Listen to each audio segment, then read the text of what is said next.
Football Friday, a finish Friday here on the Hoffman Show. Team 980, always live as well on the free Odyssey app. We're streaming live on YouTube at the Team 980, and we are loaded. Nicki Jhabvala is coming up in less than 15 minutes to give us the latest on everything we need to know going into the Commanders opener against the Tampa Bay Buccaneers.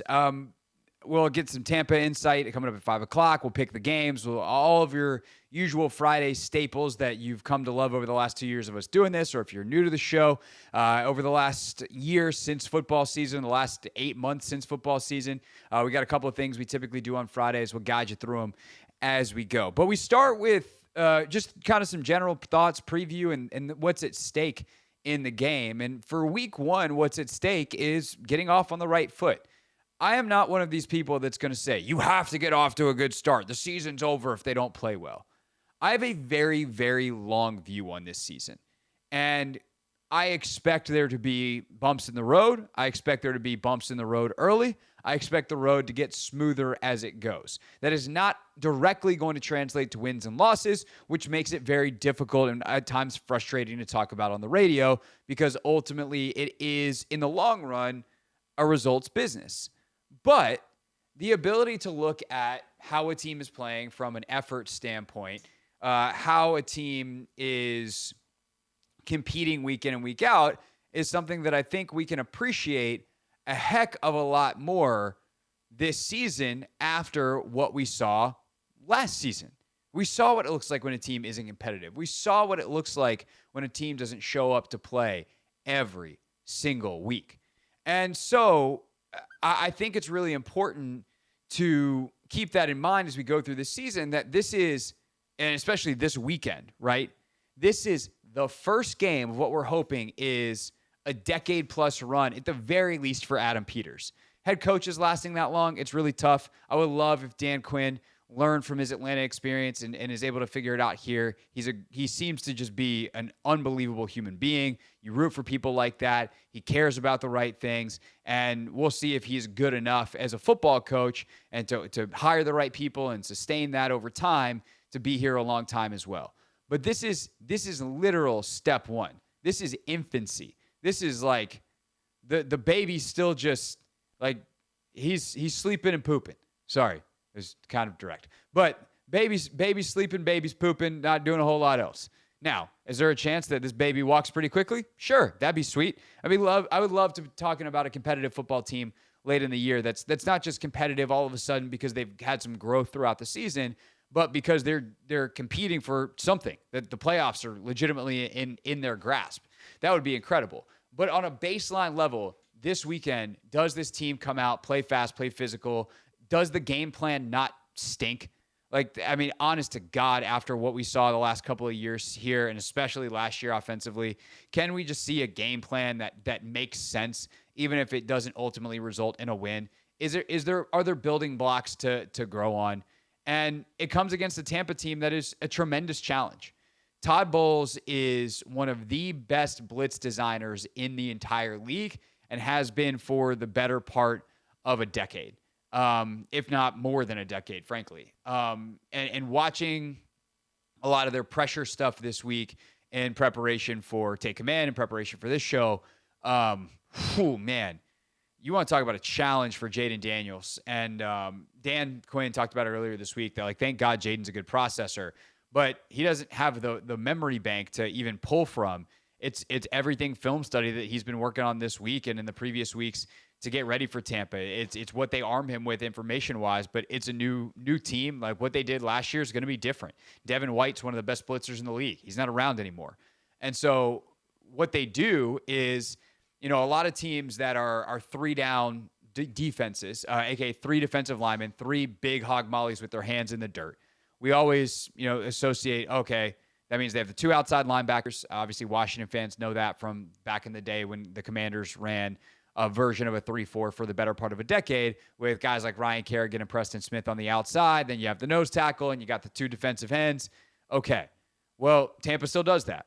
But unlike a lot of teams that run the 3-4, When they go to 4 down, so they bring in an extra defensive back, they go nickel, and then, okay, Ryan Kerrigan, Preston Smith, they'd have their hand in the dirt. And that is kind of traditionally how defenses mold between 3 and 4 down structures, depending on how many defensive backs they have on the field. Well, that's not really how Todd Bowles rolls.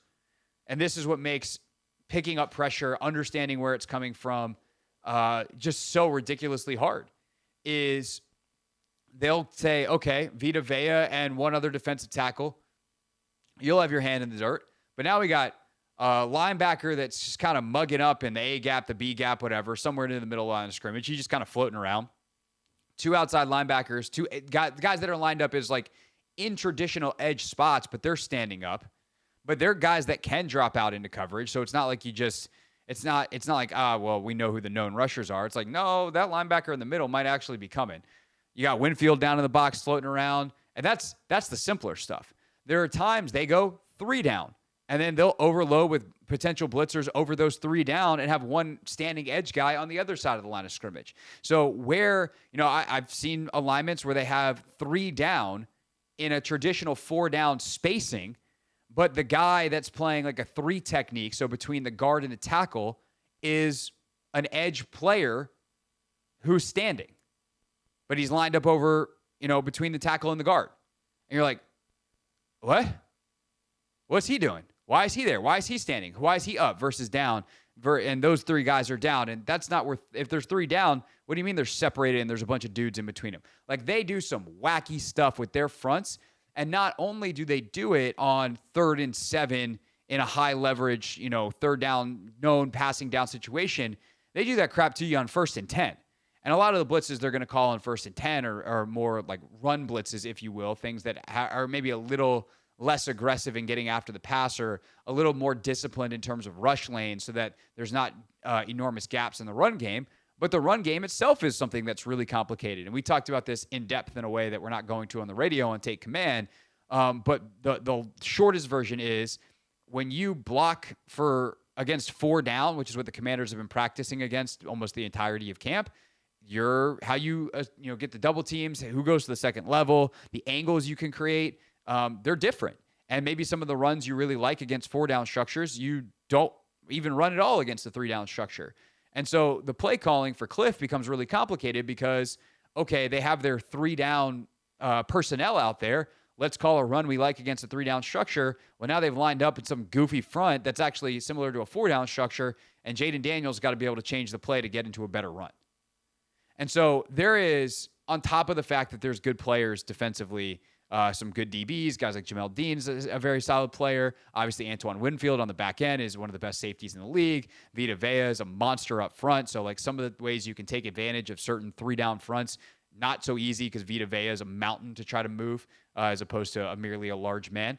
On top of all of the Jimmies and the Joes that are good on Tampa, like, it is an extremely high neural load game for Jaden in game 1 to just get into the right play. Now, with that said, I do think one of the advantages of playing them early in the year is that Cliff's number 1 weapon in his bag, based off his history, to combat some of that stuff, to make that stuff tired, to take some of those disadvantages and make them advantages, is tempo. And so I would expect Washington to run some up-tempo stuff this weekend, try to simplify Tampa's looks. Let's get you, even if we're going to face pressure, because Todd Bowles will blitz you even if you go hurry up. Don't think that you're not getting pressure. But if you do, there's only, it's a little more predictable because they're not going to have their entire playbook. It's something they can call fast. So even if they call a pressure, it's got to be one that's kind of on their go-to playlist. And the more times you see it, the easier it becomes to pick up. That is a way that Cliff can simplify the game for Jaden. Obviously, you got to get the run game going. You got to get some of those screens to hit. You got to get the quick game. And ultimately, you got to hit a couple of downfield balls. And not necessarily like go balls, although Jaden's going to throw a couple. But some of the intermediate stuff to move the chains. Otherwise, all you do with your tempo is go 3 and out quickly. So that's kind of the 10-minute purview of the game. Some of the things that I'm watching. Tempo. How do they handle the blitz? Obviously, as we go a little bit later on in the show, we'll talk about how Washington matches up with an interesting mix of scheme and personnel offensively for the Buccaneers. Liam Cohen, the new offensive coordinator in Tampa, replacing Dave Canales. How much of what they did last year very well will we see? How much of that fits with what we think Liam Cohen will do based off his history, especially with the Rams a couple of years ago, kind of coming out of that McVay tree. So plenty to talk about as we keep it rolling here on the Hoffman Show. But let's get the latest news and notes on everything as we head into game weekend. Nicki Jhabvala joins us next on the Team 980.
It's Hoffman Show. We're on the Team 980, always live as well on the free Odyssey app. And it's our pleasure to welcome back to the show our good friend, Nicki Jhabvala.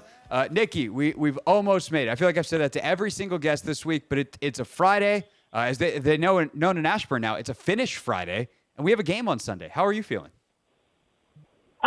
Great. It feels like it's taken forever to get to this point. And not only like a game, like a meaningful game. I don't remember the last time there was that. Yeah, I was so when we were doing shade already. Yeah, well, it's hard. All we have to do is reference last season still at this point because they haven't played games yet, and every time I do, I feel like a little bit dirty about it. I'm just like, I don't want to be talking about this either, but like, what else am I supposed to reference, you know? Yeah, no, totally. And on that front, we were doing our picks yesterday for all the division winners and all that kind of stuff. So just I pulled up last year's standings to have as a reference for everybody. They lost 8 straight. Like, in some ways, we've blocked out just how bad it was to end last year. So you say, like, first meaningful game in a while, they were 4-5 at one point last year, and then they finished 4-13. So, yeah, it was like one of the longest losing streaks. Yeah, it's not good. A long minute. Not good. But we're good now because it's 0-0. Game 1 this weekend. And we have, I would say, probably minor breaking news, but you can tell us exactly what's going on here. We just got the email, the note that the Commanders have cut Byron Pringle. What's going on with their roster as they head into the weekend that he is getting cut on the Friday of game week? Yeah, it sounds like it's just some bottom of the roster tinkering there.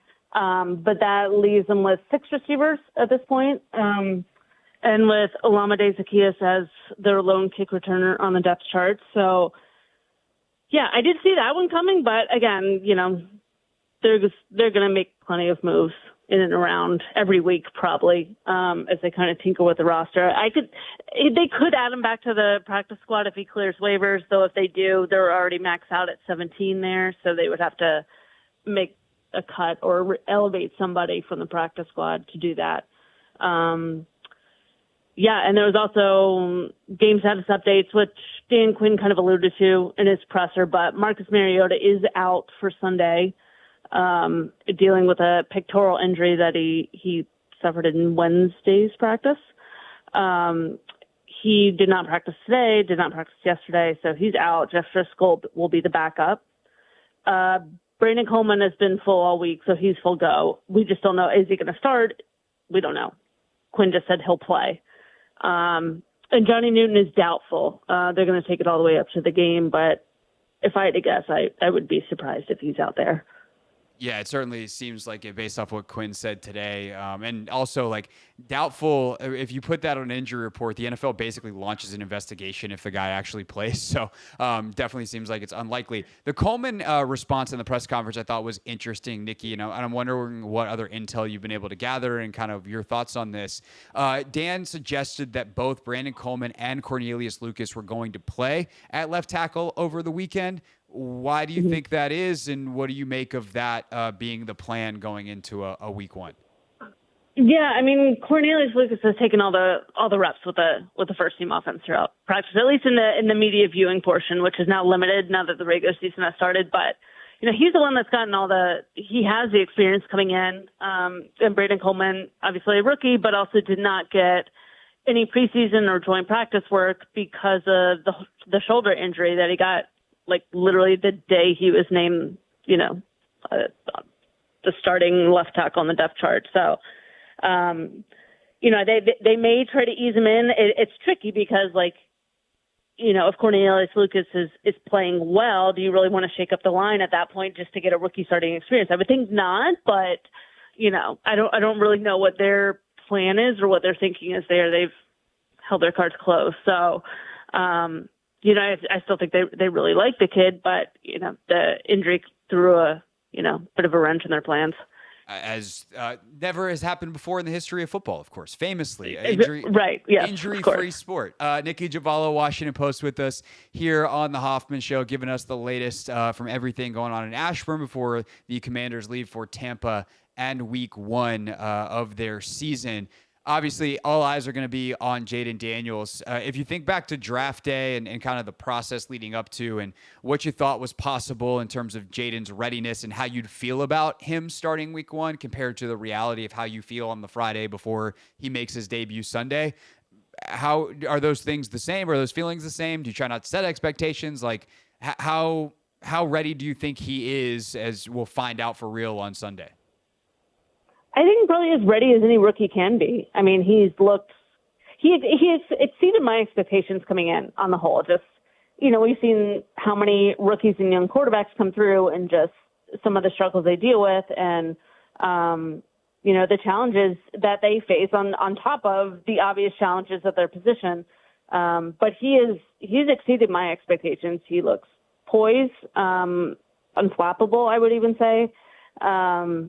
He has a very clear understanding of the offense, just the mechanics, the footwork, the decision making. I mean, that all looks good. It hasn't been flawless. I don't want to oversell it. And, he hasn't truly gone against the first team defense, save for a couple team drills and joint practices.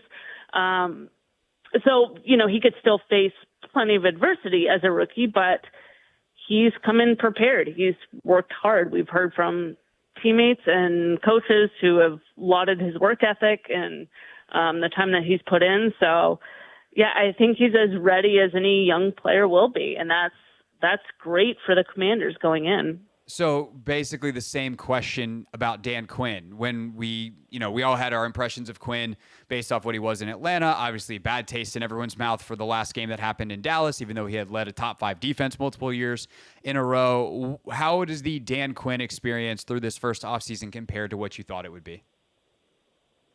I don't know that I had any real expectations. I mean, I know what his reputation is across the league. Very well respected. We've seen his defenses. We know about his time in Atlanta. So, you knew he was a good coach coming in. I wasn't quite sure of how he wanted to run things, but I mean, I will say he has been, honest about his plan. Same with Adam Peters. They've been very honest about their plan and vision for the team, and they've held to that, at least so far. So, I liked the tempo that was set throughout, and that, of course, that they held to their plan and said, we want to build through the draft, and made moves and decisions to actually allow them to do that. So I thought the change in practices were the most noticeable difference outside of the roster overhaul. Just, every minute was used. Guys are always moving around. The urgency in practice was noticeable, very noticeable. The energy in the locker room is very noticeable. There is that optimism, but you also feel like there's a group of players that want to be there and want to compete. So it's been quite different, and you hope it lasts. We'll see how it is. If they deal with any consecutive losses, how do they handle such adversity? That'll be a really telling point for this team. Nicki Jhabvala is with us, Washington Post, of course. Their beat reporter covers not only the Commanders, but does a great job helping out on their NFL coverage as well, with us here on the Team 980. And I'll be the annoying journalist and ask the question, Nikki, is how much of this is because it's all new? Like everything, new vibes, new this, new that, new owner, new GM, new quarterback. They haven't played a game yet, so they haven't taken a loss. Everything sounds great. The plan, it all makes sense right now. And then they're going to go out, and Todd Bowles is going to throw the kitchen sink of blitzes at them. And, Baker Mayfield's going to throw the ball up to Mike Evans, and he's probably going to come down with more than a few because he's Mike Evans, and that's what he does. Like, how much of the plan and the good vibe and all the things that you just talked about is based off newness versus, you've covered the league long enough to know when there's substance behind something that'll have a little bit of grit and be able to withstand some of those tough times. If you had to guess, like where is that percentage of new vibes versus good vibes built on solid substance? Yeah, I think it's both, obviously. There's a ton of newness from top down. I mean, a new ownership coming in, the new changes at the facilities, the stadium and the practice facility, new management with Adam Peters, new personnel department. They beefed up athletic training and recovery and how they treat families, and, everything is pretty much different. I think I did a calculation. I think it's only, it's like more than 60% of the roster is new. Guys they've signed this offseason. So it's significant. It's the most turnover of any team in the league this year. So, and for a franchise that has dealt with the crap, I'm allowed to say that, with the crap that they can't go further. We are on the radio, but that one you can get away with. We're fine with that. Yeah. Okay, good. I'm trying to keep it family friendly for once. I after these last 24, 25 years, like, the newness is quite welcome. You don't want it to be anything like the past.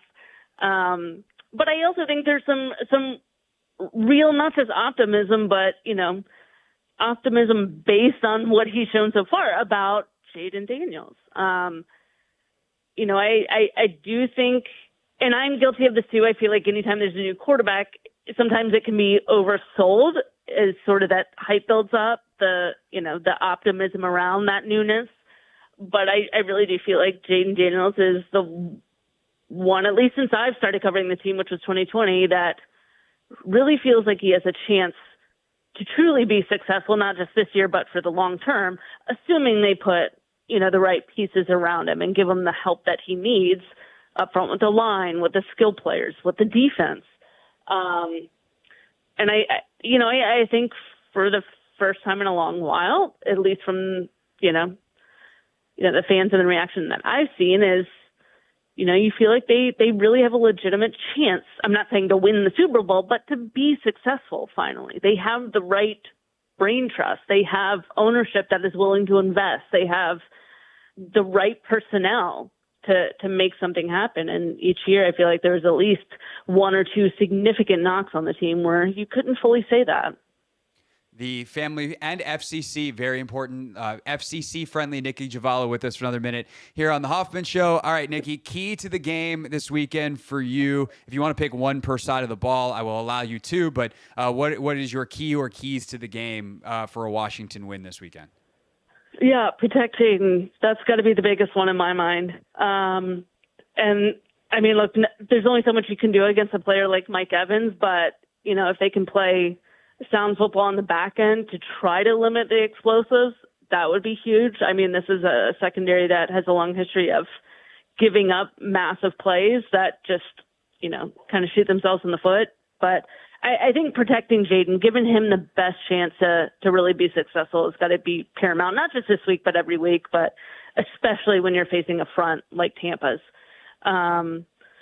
So, yeah, I mean, those are the two big ones for me, and they're probably going to be the same big ones for at least 4 or 5 weeks till you gain some confidence that both sides have it under control there.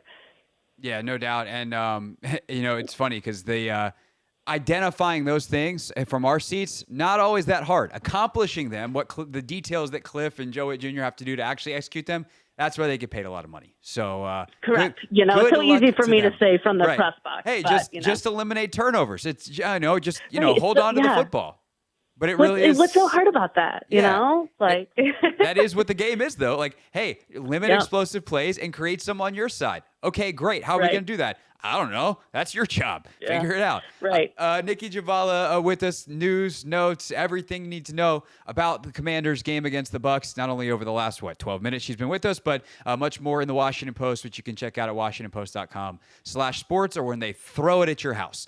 Nicki, thank you so much, and safe travels to Tampa, and enjoy the best pressed food in the league.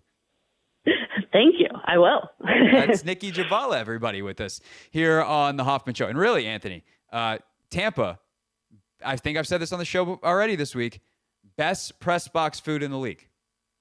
What do they have there? Oh, I'm trying to remember now. The thing that stands out is they make, last time I was there, they made Bananas Foster at halftime. Oh, wow. Yeah. Like fresh, hot fire in front of you. All right. Bananas Foster. I was like, dang. That'll turn some heads for sure. Yeah, and I just remember the other food being really good. I don't remember what it was. It was a long time ago. But you thoroughly enjoyed the experience. But I remember being like, this is the 1 seed. Eventually, I think Minnesota got to be there. The new stadium in Minnesota was pretty good. But yeah, Tampa, excellent job. I'll be eating whatever food's in my house because I'm not going. I'm hoping that maybe Northwest Field, a.k.a. the artist formerly known as FedEx, a.k.a. the Fed, hopefully that'll be high on the list this year because that. Maybe I'll go to the Baltimore game. I don't know how many other road games we'll be at this year. Figure it out. Yeah. All right. When we get back, we're going to do this. We're going to try this Finish Friday thing, see how it goes. Yes. Okay. Confidence is high. Here's the deal. Dan Quinn is calling Fridays Finish Friday. So we want to know how you are finishing the weekend strong. Are you taking your kids, your wife, your husband, whoever, to a nice dinner? Are you, it's just, I'm kicking back, cracking a beer, watching the Eagles, Packers game tonight, whatever it is. We want to know how you're finishing the weekend strong. That's next. 301-230-0980. Finish Friday on the Hoffman Show.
Show. We're on the Team 980, always live as well on the free Odyssey app, streaming live on YouTube as well at the Team 980. All right, so here's the deal. We're going for Finish Friday. Finish Friday is the name of the theme today.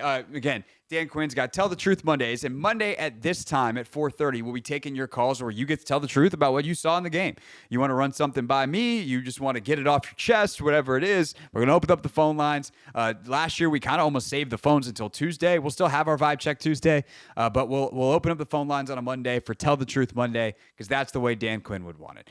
Tell the Truth Monday coming up on Monday at 4:30. Wednesdays, Competition Wednesday, Anthony and I are going to pick our games. We now have about 5 or 6 punishments, including having to write a haiku for picking games correctly or incorrectly. And then All About the Ball Thursday, we're just all about ball all day. That's just how it rolls. And then Friday is Finish Fridays, where we want to know from you how you're finishing the weekend strong. What you got on the docket this weekend? What are you up to? Anthony, how are you finishing the weekend strong? You got a wedding this weekend, bro. That's a strong play. You know how we coming in, man. Wedding is tomorrow, 6 p.m. So tomorrow, I'm getting a haircut. I'm fresh out the chair, Craig. I'm getting a haircut at 2:30, somewhere around there. Then I'm going to jet all the way to Baltimore. We're going to get to my friend Aaron's crib. You know, we're going to get dressed. We're going to take a shot or two and then head right on over to the wedding. And we're going to see my friend Tanner, who's been my friend since I was 14 years old. So this is 14-year relationship. Him and his girlfriend, they've been engaged. Or say now his fiance, soon to be wife. Yes, soon to be wife. They've been dating since middle school. So it's been a long time. And I finally get to see these two walk down the aisle. And I'm so excited to, celebrate, and I'm just happy for them overall. Here's my question before we get to the phones. We've got a couple people lined up for Finish Friday. How much of this wedding is going to wind up on your Instagram story? That's a great question, Craig. Because I got to say, wedding Haney's one of my favorite Haney's. When Anthony decides he's going to step out, show people, man, is it a show? That's a great question. I don't really know. It's really a spur of the moment, so it's going to be based off how I'm feeling today. The thing is, like, most of the time, it's other people's decision though. Like you're reposting. Like people are like, "Oh, let's go, Ant," and then it winds up you repost, and then Rachel and I'll be sitting on the couch and be like, "Man, Anthony had a time last night." Yeah. I will tell you this: if they play Atomic Dog, oh, we know. I will put on some of the moves. I will do that. I'll come out of retirement just for that. Yes.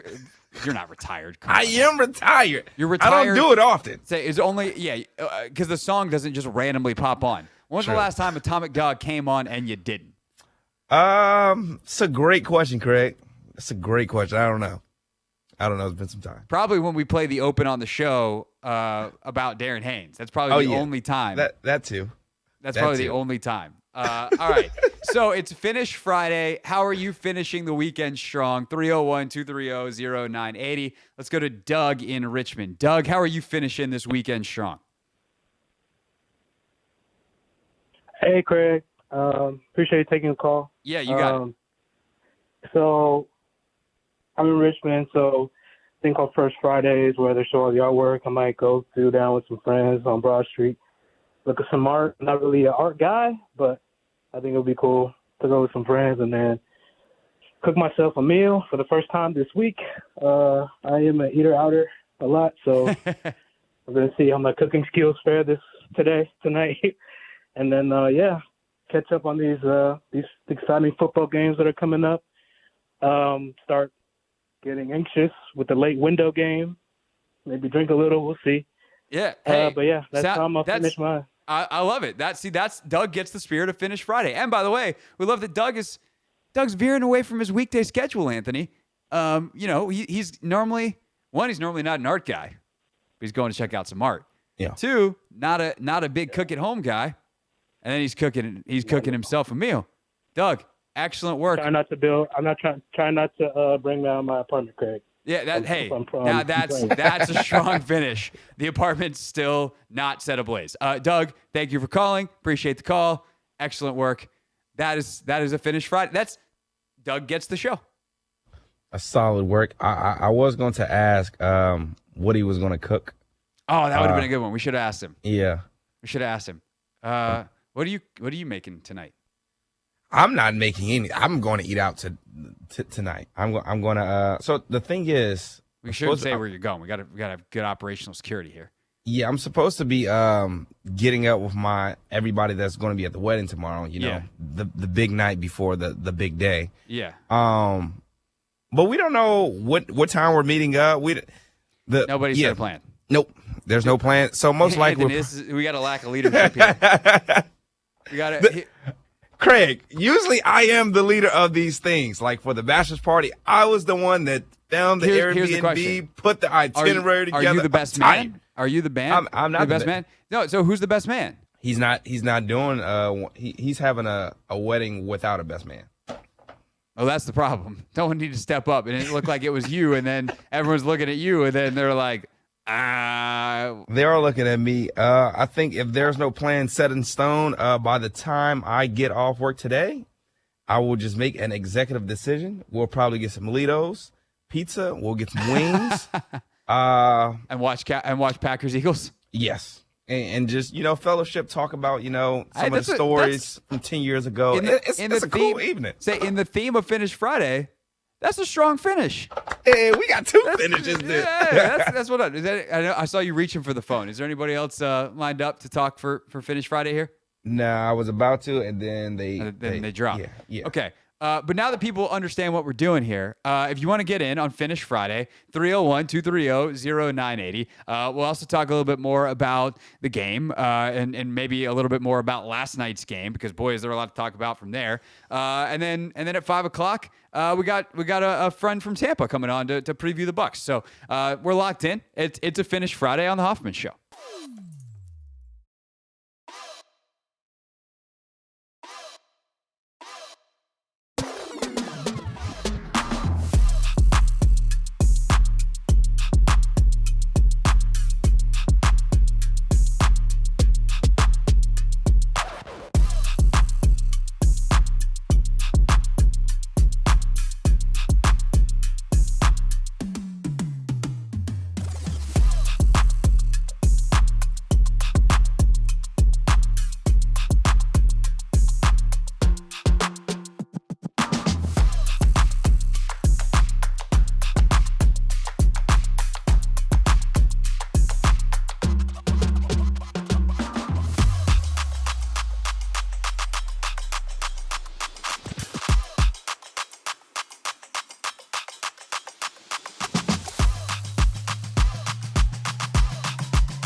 It's the Hoffman Show. We're on the Team 980, always live as well on the free Odyssey app.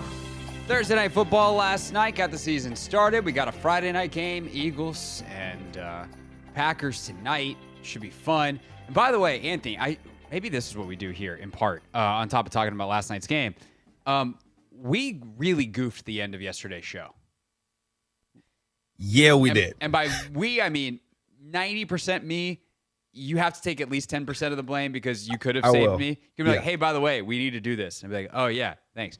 So we came out of the last break, and we had saved our Super Bowl picks until that last segment. And then I just proceeded as if it was the regular last segment of the show where we do the best thing from the show today, real things. I was really excited for real things. We had a bunch of stuff that I wanted to play, and we never picked Super Bowl winners. Not only that, we didn't pick the game last night. I did submit a pick like within the first 5 minutes of the game. So I want credit for that. Although, Anthony, you did not respond with a pick for the game last night. Oh, really? Not that I saw. Well, I'll be honest. I was rooting for the Ravens. That's what I thought, which is part of the reason I want credit is because I had the Chiefs. Yeah. So I get the 1-0 start, and you have an 0-1 start?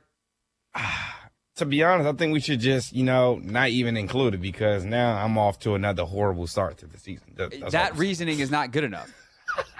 Because if I had picked the Ravens and you had also picked the Ravens, I mean, I guess at that point it's a wash and we're just helping our own records for vanity's sake. But yeah, no, I have the text messages to prove it.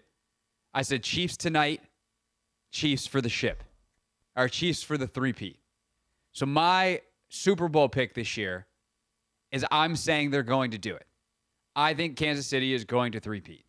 And we can talk about why as we talk about the game from last night. But, Anthony, what's your Super Bowl pick for the year?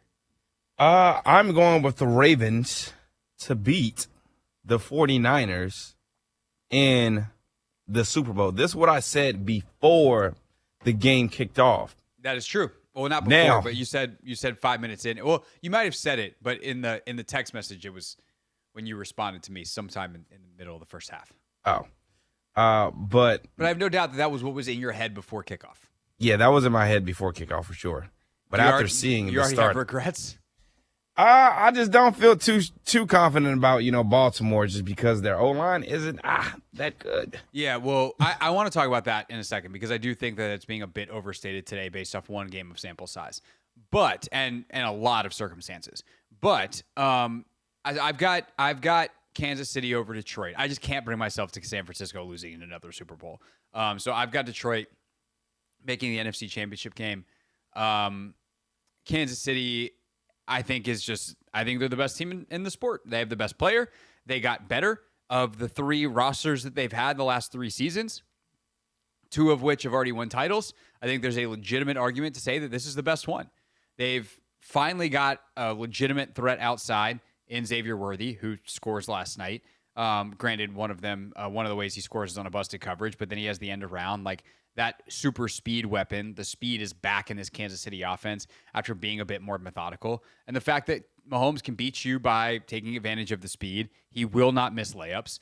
And as seen by the touchdown pass to Worthy, and they can still beat you in that methodical way. And Kelsey's still Kelsey when things get off schedule. And how smart Andy Reid is in using all of these pieces. And here's the underrated part. Their defense is sick. Like, their defense is, I think, going to be real. Like, they have a potential to be a top 5 offense, top 5 defense kind of team, which just doesn't happen. But there is a legitimate chance that Kansas City certainly is top 10 in both. I would actually be surprised if they're not top 10 in both. Some of their rushers are coming on alongside Chris Jones. Whoever the heck is coaching their DBs is just ridiculous. Like, they just keep turning guys out, whether it's McDuffie, obviously elevated last year to superstar level, but the guys that they've got replacing L'Jarius Sneed made plays last night. And really, it took Lamar being an MVP caliber player to even make that game close. And what I'll say on the Baltimore side of it, though, Anthony, is I do want to acknowledge the fact that, like, this is a team that has gone through a lot this offseason, and specifically their O-line group. And I don't say this glibly, but, like, their offensive line coach died. 2 weeks ago, 3 weeks ago, and obviously he had been sick, he had not been with them, but like that's not something you plan for, and it's something that has a huge effect. And so while the human side of that is far more important than the football side, we see the football side play out last night. This is a unit that's without their coach. They had some injuries as well in the interior. That interior was lined up against Chris freaking Jones, and still they're in Isaiah likely having a slightly smaller shoe away from maybe winning that game in regulation if they go for 2 and get it. So to me, like if I'm Baltimore, all things considered, I went into Kansas City and was that close with all these circumstances. I feel pretty good about the Ravens. Yes, they've got stuff to work on, but that's something I think they knew. I feel great if I'm the Chiefs, obviously, as well. But I think I come out of that game thinking those are 2 really good football teams who played, at the end of it, a pretty entertaining game to kick off the NFL season. Yeah, it was definitely an entertaining game. The Ravens coming up short, literally a centimeter to an inch. See what away. Mahomes said afterwards? If he wore white shoes? Yeah, you got to wear white shoes, bro. Yeah, that's a second-year player mistake, I'm guessing. Apparently. But, yeah, I think the Ravens – well, I'll say this. If Lamar wants to be a legitimate pocket passer, I think the O-line concerns me. But if he's going to make plays, use his feet, as he did yesterday, I think they'll be able to, thrive. But I think when it comes to the playoffs later on in the season and you want Derrick Henry to get going, you want Lamar to be able to, run the ball, something's going to have to give. And I just didn't necessarily see that yesterday out of the Ravens. It is game 1. I might be, overhyping it. But it was something that stuck out. And again, they're going against the defending Super Bowl champ. So it's just game 1. It's game 1. I shouldn't be blowing it out of proportion, but I was rooting for the Ravens. That's why. Yeah, no, it's game 1. And that's the thing. It's like people, what are we saying about the Chiefs today if they lose versus if they win? Like, Kelsey's got to get more involved. Maybe a little bit more consistency. Like, what are you saying? Like, it's 2 good teams, and when it's that close, like, how concerned should we really be? And so I just think that, if we look at kind of the game that Lamar had, he took a lot of game or plays that should be huge negatives and turned them into positives. And that's because he's an MVP. And what I'm curious about, and I was actually trying to start pulling up some film right now, but I need to focus more on signing into my account and all that kind of stuff than I can do quickly and also still talk coherently on the radio. I'm fascinated to watch the plays he was pressured on and the all-22, because it's going to tell us whether he was missing a bunch of guys downfield or whether what I think happened, which is Kansas City secondary is really good. And so it's not like there weren't opportunities last night. I know like Grant tweeted out about, his average depth of target was really, really shallow for a huge part of that game.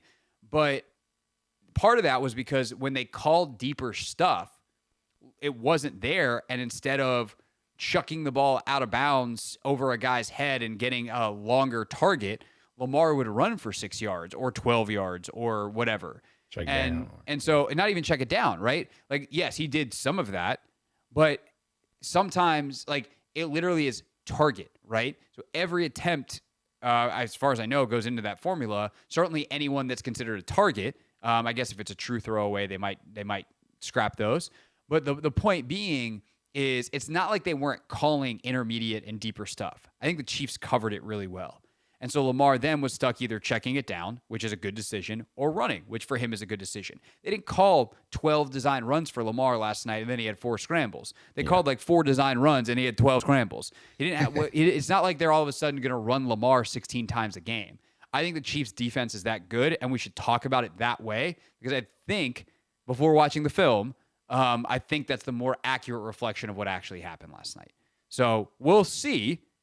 Because very quickly we'll have that film answer, and obviously the Ravens will face a non-Chiefs secondary next week, and we'll get a better look at whether Lamar can kind of process better in year 2 of this Todd Monken offense. But it is worth pointing out that part of why that happened was probably because the coverage was good downfield, because the Chiefs are rare in that category. All right, coming up next, back to Commanders and Bucs. we have a Bucs insider joining us live from Tampa to get us ready here on the Hoffman Show.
Coming up in 30 minutes, our first round of NFL picks for the season. I'm already off to a 1-0 start. Anthony's off to 0-1, but who's counting? Right now, though, on a Football Friday, it is time for Not My Beat. Today's top story from the perspective of someone who's there. You are looking live. This just in. Not My Beat. Jay Reacher hosts middays. Hostess middays. It is Friday. Oh, boy. Host middays on WDAE in Tampa. Hopefully better than I am currently hosting afternoons. Jay, happy Friday. Thanks for doing this very silly radio show. Hey, no problem at all. If anybody knows what a case of the Fridays is like, it's guys that work in the radio business. I'm all with you. No doubt about it. Of course, WDAE in Tampa, the Bucs flagship down there, and one of the America's great sports talk stations down there in Tampa. And you guys have had an interesting training camp period, getting to know a new offensive coordinator coming off that NFC South championship last year for the Bucs. And that's where I want to start with you, Jay. What have been your first impressions of Liam Cohn taking over for Dave Canales, who obviously left for Carolina after the job that he did last year, leading a resurgent year for Baker Mayfield? Yeah, really night and day. Just looking at one training camp to the next. I mean, one of the things that was, and we're always looking for things on radio, right? What are we hearing from the coaches as the season goes on? And I mean, we were befuddled. Week 18 last year, Dave Canales was talking about, we're still trying to find our identity. We're still trying to figure this out. That's the last thing you want to hear from your offensive coordinator. If you haven't established your identity by week 18, you get a guy like Liam Cohn that comes in, he knows exactly what he wants to do. He's coming from that, obviously the Sean McVay coaching tree. And even just something that he said yesterday as the team gets prepared for the game on Sunday, he's talking about experience. And, the Buccaneers have a slew of running backs that are pretty good behind Rashad White and Bucky Irving and Sean Tucker. And Liam Cohen came out and said, listen, everybody wants to say, hey, how do we divvy up the carries? Let's not worry about that. In my experience, 3 running backs sometimes is too much. Let's just focus on our bell cow guy and then work everybody else in there. And just speaking from experience, the swagger that he has, the confidence that he has, it's night and day from Dave Canales. So there's a lot of expectations when it comes to the offense, as good as they were last year, even taking another step forward this season. So that's kind of fascinating to hear, because it sounds like was Canales not as well liked locally, perhaps, as the people that were talking about him nationally? Maybe that is an expectations thing versus seeing it every day. Like, was Canales actually not that well liked amongst Tampa folk? I wouldn't say well liked, because he is an amazing human being. Like, this guy, he's a special guy. He really is. Calling plays just wasn't his strength. And we said on our show that, Dave Canales, in the long run, might end up being a better head coach than an offensive coordinator, because he has a lot of respect, but he just didn't establish an identity. I mean, you scored 9 points in the last game of the year against a woeful Carolina team. People really weren't upset and crying that Dave Canales moved on to Carolina. And it was kind of weird to hear that narrative over the last couple of months of people saying, well, I wonder if Baker is going to be able to, do the job again for the second straight year with the Buccaneers without Dave Canales.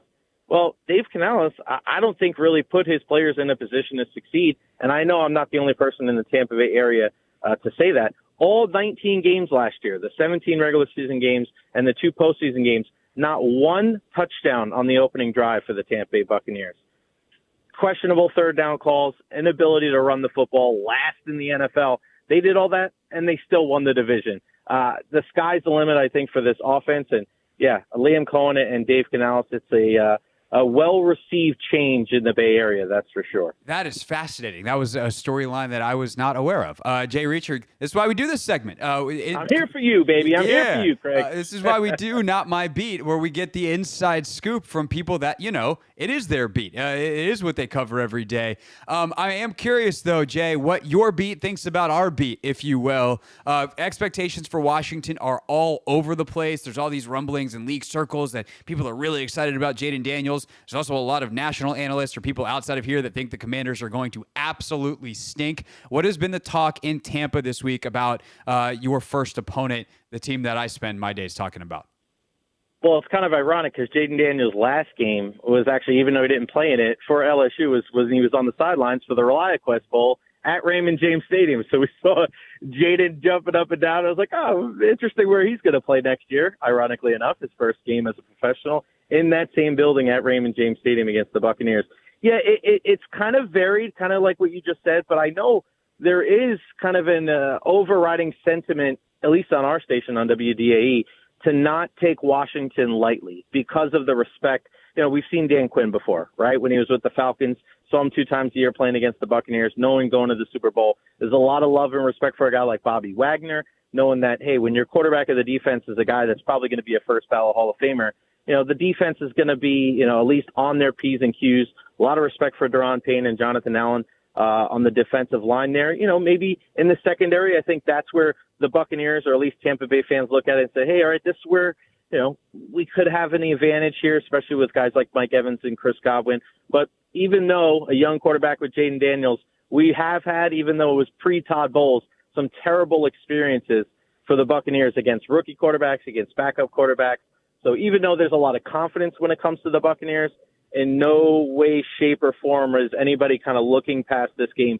There's still a lot of respect for a team that I think there's a lot of varying opinions on what's going to happen. I actually had them, you know, slightly missing the playoffs when we did our predictions on Wednesday. I'm higher on Washington than most others. Yeah, I don't know. I'm trying not to get too caught up in the hype around here of all the things that are going in the right direction. It's not that I don't think they're going in the right direction. It's just I realize how long the path is that they have to walk in said direction, considering the starting point.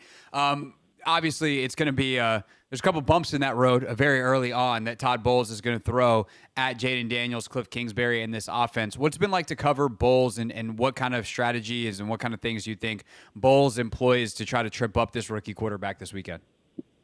One thing I've learned about Todd Bowles, and I had a very kind of unique experience because I'm originally from New York, and half of my family is Jets fans, the other half is Giants fans. So, you know, the Jets side were like, they were so anti-Todd Bowles. And when they saw that he got hired in Tampa Bay, they were like, good luck, this isn't going to work out. And I had my reservations too. But one thing that we've seen with Todd Bowles is in the last couple of years, and you saw yesterday in the press conference or the other day in the press conference when he's banging the table saying that he's excited, he's kind of like changing, and he's kind of like adapting to the new style, to the new players, and the players love him. There's so much respect for Todd Bowles. He's an evil genius on defense. He'll drop big old Vita Vea in the coverage. He'll be rushing from anywhere and everywhere, and he relishes these challenges against these young quarterbacks that not only going to be able to make plays in the pocket, but also use their legs. And that's why I think a big part of this game is going to be how the contain is going to be on the outside. I look for a guy like Joe Tryon-Shoyinka, who at times has been very over-aggressive and over-pursues. If he does not contain that backside, Jaden Daniels can really cause some issue for this Buccaneers defense. Todd Bowles is going to have a lot of exotic blitzes, but he's going to make sure that he's going to put those guys in a position to succeed on Sunday.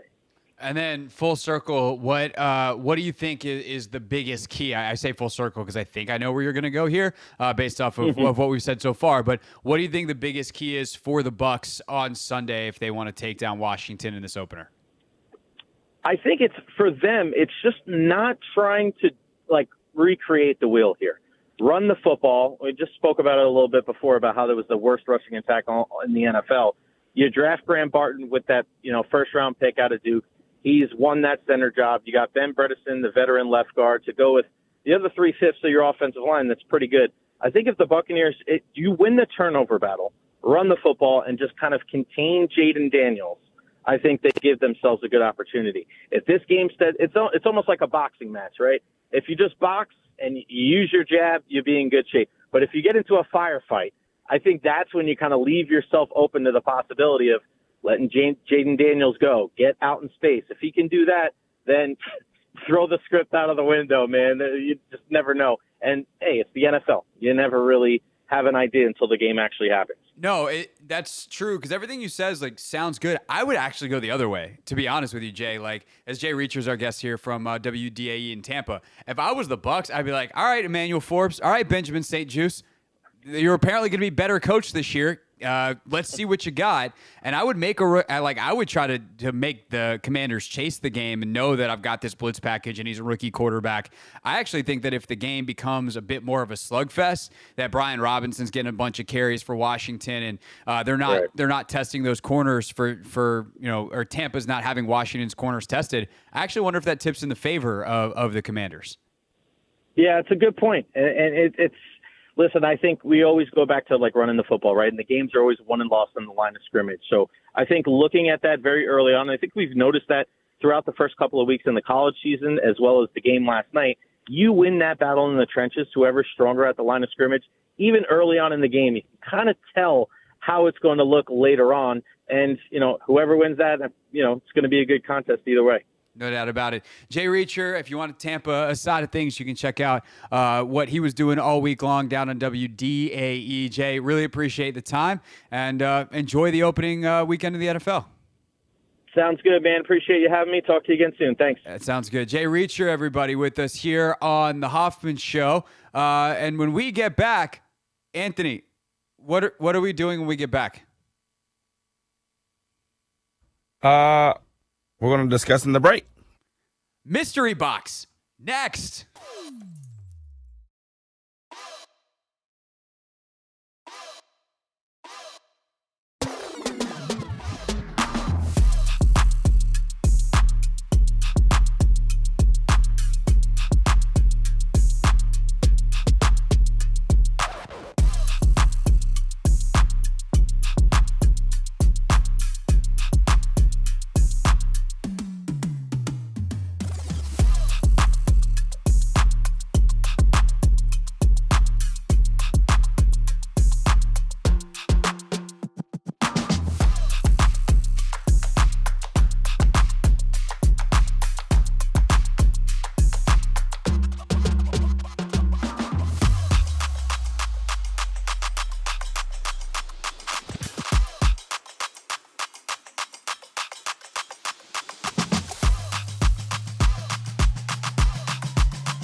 Anthony, when did this album come out for you? Like when were you heavy into Kid Cudi? This album came out. Probably high school for you. This got to be like 2010, 2011, maybe. Well, no, it came out the same year for both of us. I was trying to figure out where you were in that year. I was in high school. I distinctly remember listening to this album walking around the campus of Middle Tennessee State University, which is only a 2-year window in my life, and thus I know when it came out. Oh, so 2010, 2011. Yeah, it was more 2008, 2009-ish. Oh, my guess is it probably came out in 2008, and I was, bopping it 9, I was in middle school. Good gracious, Craig. I was in college already, bro. Yeah, you were in college. I was in middle school. I think that says a lot about how young I was. Yeah. It's the Hoffman Show, a show that doesn't have a producer anymore because he's dead. Here on the Team 980, always live as well on the free house. I sent you that meme, or that was TikTok. so funny. Now I want to go find it again and play it. That was so funny. What's that original audio for? I sent it to you, or no, I think I commented on it. Yeah, you on did. Instagram. You commented. So if you can find a way to pull that up. I also don't know that there's not any swearing in it though, so we should probably not play it live. Oh, there's not? Okay. There wasn't. It was an age-related joke meme. It's Kevin Hart and someone from something. I don't know what the original's from, but one of the soccer teams acted it out. I think it was Allie Riley and Alyssa Thompson from Angel City acted it out. And it was funny. I was like, this really is us sometimes. And then here we are live on the radio, Anthony making fun of how old I am, even though I'm not that much older than him. Literally yesterday, we were talking about something. By the way, we're going to do our weekend preview in a second, which is still brought to you by nobody, Craig. Why is that? I have to ask someone who's not me. I almost threw someone under the bus there. I got in trouble. Anthony's really trying to get me fired and fired up. I apologize. I think it's on the Angel City Instagram page, Anthony, if you want to. Okay, there it is. Go. Yeah, but then I was like, this really is us sometimes. And then here we are, live on the radio, and Anthony basically does this to me in real life. All the time. It's love. Is that what it is? Yes. Oh, okay. Well, in that case, thanks, Anthony. Oh, there it is. Boom. Should I play it? Yeah. All right, let me make sure the volume is up. Boom. And this is usually how it goes. And me, I'm 56 years old. Damn! I'm sorry. Because it was a thought. No, seriously, it was a thought. It was a thought, and I blurted it out. I did not mean it that way. I'm fine. Okay, but just understand I didn't mean it the way it came out. We'll take a poll on how you meant it. And me. We should take a poll on how you meant it, Anthony. Yes, we should. How do you think that poll would go for you? I think it would go really good, actually. Define really good. It was more so because I focused on me. It just, I told you, it showed how young and Anthony's I am. Dead. Our weekend preview is brought to you by nobody. It doesn't stop us from doing it, though. We'll get to our NFL game picks in just a moment. College football this weekend. Not a particularly sexy slate, Anthony. You picked a good weekend to have a wedding and not watch college football. Texas, Michigan is the highlight. It is at the Big House. Texas 7-point favorites on the road, though. This is Fox's big noon Saturday game tomorrow. Other than that, there's not really a lot of ranked on ranked action. Like there's not even a lot of amongst the top 25 single-digit point spreads. Anthony, one, however, is Iowa State. Iowa 3-point favorites at home over Iowa State. Other than that. You got Kansas favored by 4 on the road over Illinois. And then you got a ranked on ranked situation. I thought there was one more. Maybe not. Yeah, there it is. Tennessee and NC State. Tennessee 9.5-point favorites on the road against the Wolfpack. That's going to be a hell of a game. Who you got?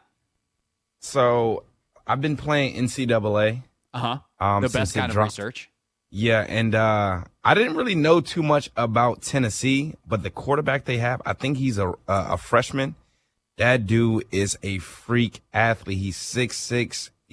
He can move. He can jump. He used to play volleyball in high school, so he's a freak athlete. I think I saw that. I think I saw some on him like floating around Instagram. Yeah. Yeah, and then they have a couple of receivers that are really good, and that's my favorite team to use in NCAA. And then they have a game wrecker in James Pierce, who is, for some reason, I don't think he played last week. I was trying to search his stats early in the week because I know in NCAA, he is probably one of the best players in the game. He is a problem.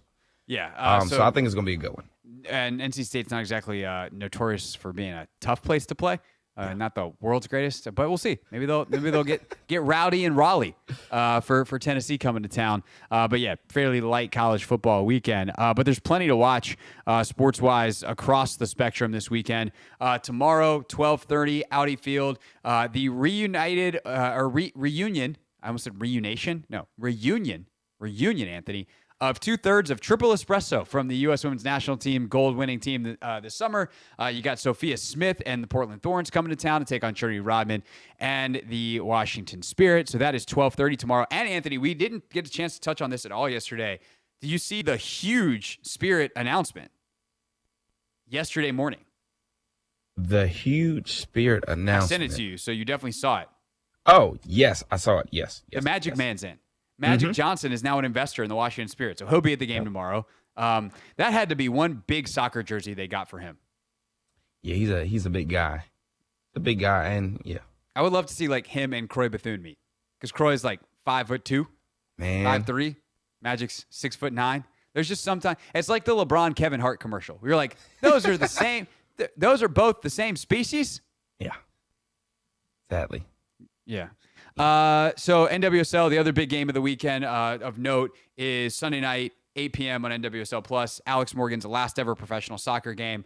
So we'll see if the U.S. Women's National Team does any kind of send-off game or anything for her. But like, she's retiring fairly instantaneously because she's pregnant, and so it's not like you have a long time before she can't play anymore.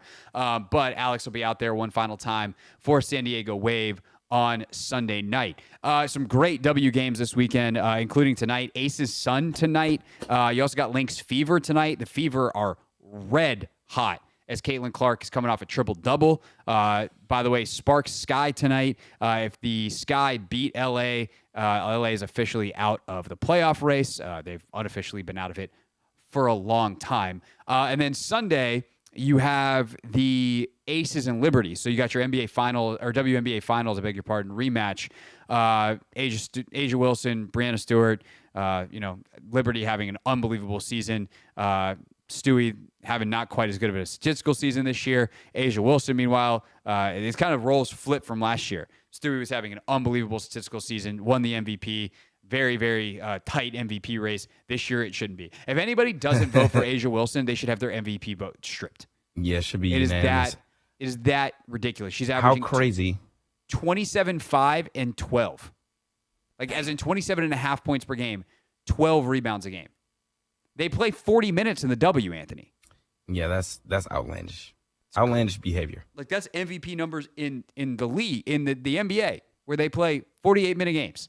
So that's Sunday at 4, Fever Dream Sunday at 4, Mystics back in action at ESA Sunday at 3. TBD if Ariel Atkins is able to play. She went out last night with an ankle injury. Mystics were able to get the win, though, in Phoenix. Other than that, I feel like there's one other thing. Nats, obviously, in Pittsburgh this weekend. And then you got the U.S. Open. Oh, yeah. I knew I was forgetting something. Francis Tiafoe. By the way, bro, Tiafoe, he always loves to wear the jerseys in warm-ups. He's wearing a Knicks jersey. I did see that. Carmelo Anthony. It's a big spot. Why are we wearing a Knicks jersey? Famously not great in big spots. Not in 30 years. You might be right. Not that he could wear a Wizards jersey. They haven't been in the big spots. If Francis Tiafoe wore a Wizards jersey in the U.S. Open semifinal, that would be the most competitive spot a Wizards jersey has been since 1979. I'm sorry, but it's true. It's a sad truth. Hopefully that can change. That is not a shot at you, Michael Winger and Will Dawkins. It's just you have a long way to go. You know that. It's fine.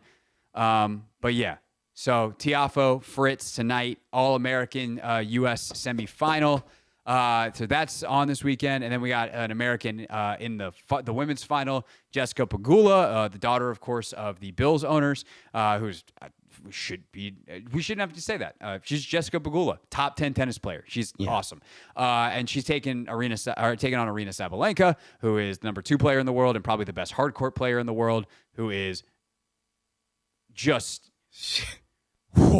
She is dominant, dog. You want to talk about a powerhouse? Do you know who has the fastest forehand in the U.S. Open? She does? Arena Sabalenka. And that's men and women. Her forehand speed, at least going into the semifinal, I don't know if it's updated since. Well, the guy who's in second was Carlos Alcaraz, and he's been eliminated, so I'm going to guess this is still true. Yannick Sinner isn't up there? His forehand is crazy. I mean, it's up there, but Sabalenka was the only player in the U.S. Open whose top spin forehand average speed was over 80 miles an hour. God dang. Yeah, so that's insane. Tomorrow at the U.S. Open. And then also U.S. men's soccer is taking on Canada Saturday, 4 o'clock. That's in Kansas City. You might have seen Christian Pulisic and the boys at the game last night. Of course, biggest feature of the weekend, NFL football. It's back, and we're picking every single game in the next half hour on the Team 980.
It's the Hoffman Show. We're on the Team 980, always live as well on the free Odyssey app. I never realized how hard this, I mean, I knew this song like slapped, but I didn't realize just without the vocal how hard this went, Anthony.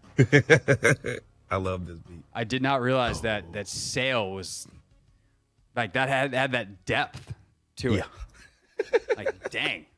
I need to put that on like my running playlist. I know it's like a slow beats per minute, but I think I might fly to that song. Oh man, now you might. Yeah. Is there a song? We'll get to our NFL picks very quickly, but is there a song that if you have to like go there in a workout, like you have to lose your mind, you have to black out to whether it's an all-out sprint, whether it's a heavy lift, like what is your go-to? I'll probably go with Meek Mill. Anything Meek Mill, to be honest. Like, Meek Mill gets me going. Like, it could be 1942 Flows, Dreams and Nightmares. Yeah, Dreams. I mean, when Dreams and Nightmares hits, like... It could be anything for me. Yeah. Meek is my favorite artist when I'm in the gym, for real. He's my go-to guy. So, when I'm running, specifically, like there's one song that when I make a running playlist for, like, a race... or something that I'm trying to hit a time goal in, that goes last. And you're going to be like, wait, what? At first. But if you know the song, you're also going to be like, oh, yeah. And now I just lost the name of it. Oh, my God. That's the worst. It's Imagine Dragons with Kendrick. And it's so that, what is the song with, oh, my God. I'm blanking now. This is going to drive me absolutely insane. I'm literally furiously typing to get this Radioactive. Correct. Yes. The Radioactive remix with Kendrick Lamar at the end of a long... This is not like my go-to if I have to lift 350 pounds.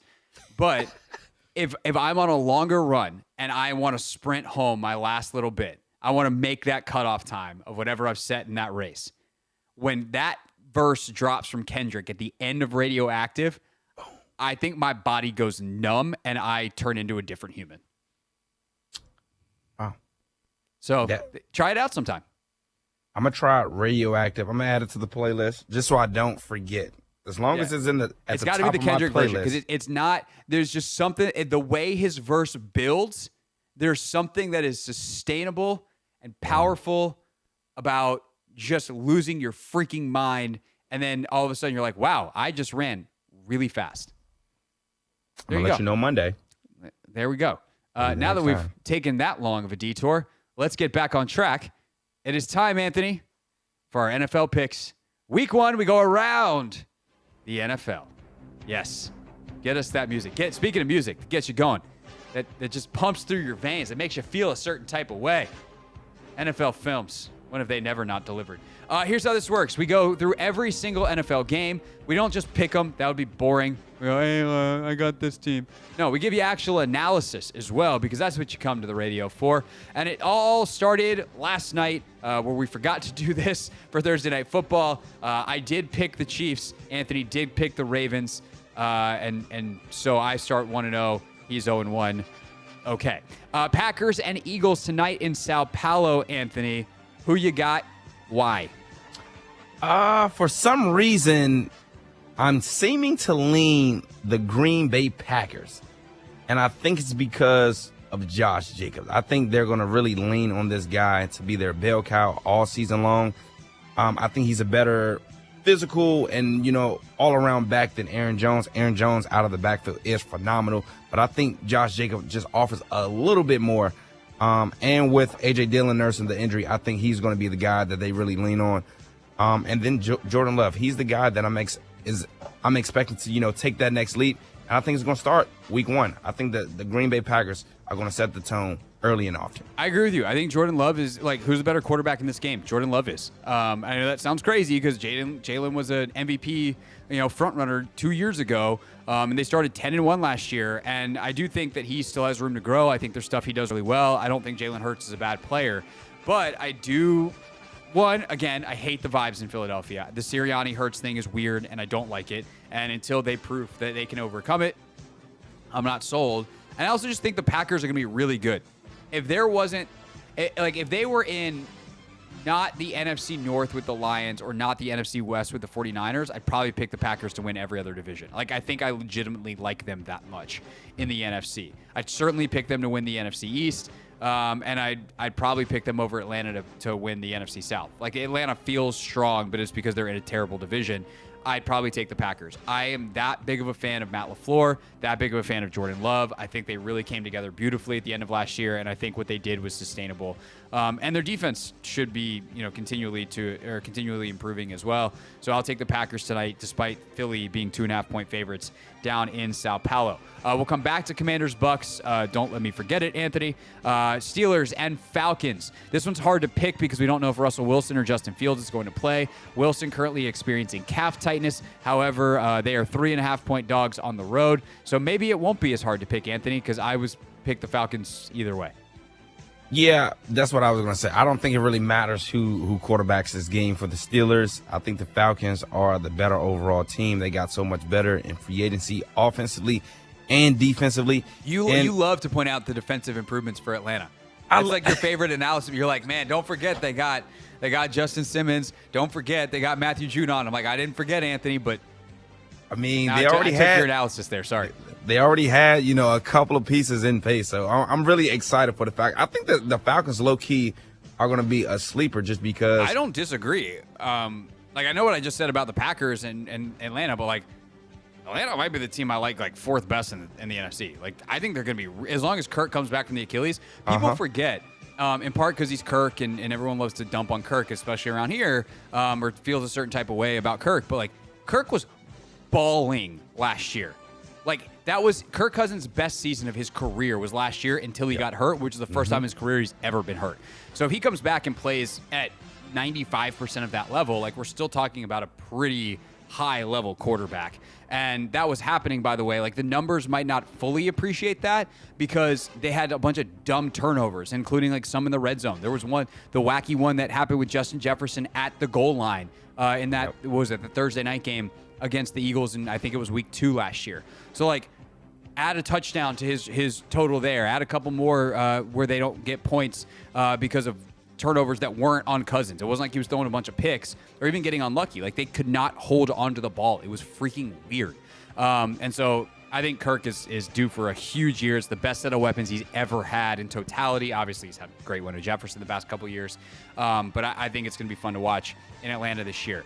Cardinals and Bills. I don't want to 1-2-3 Bills this one, although we're probably both going to take Buffalo, I would imagine, just because I think the Cardinals deserve, a shout. I think they played really hard last year. I think they are such an example of what Washington should be trying to do in terms of clearly establishing play style. Of course, we hope that it goes better than the 4 wins that Arizona had last year. They were fighting an uphill battle without their starting quarterback most of the year.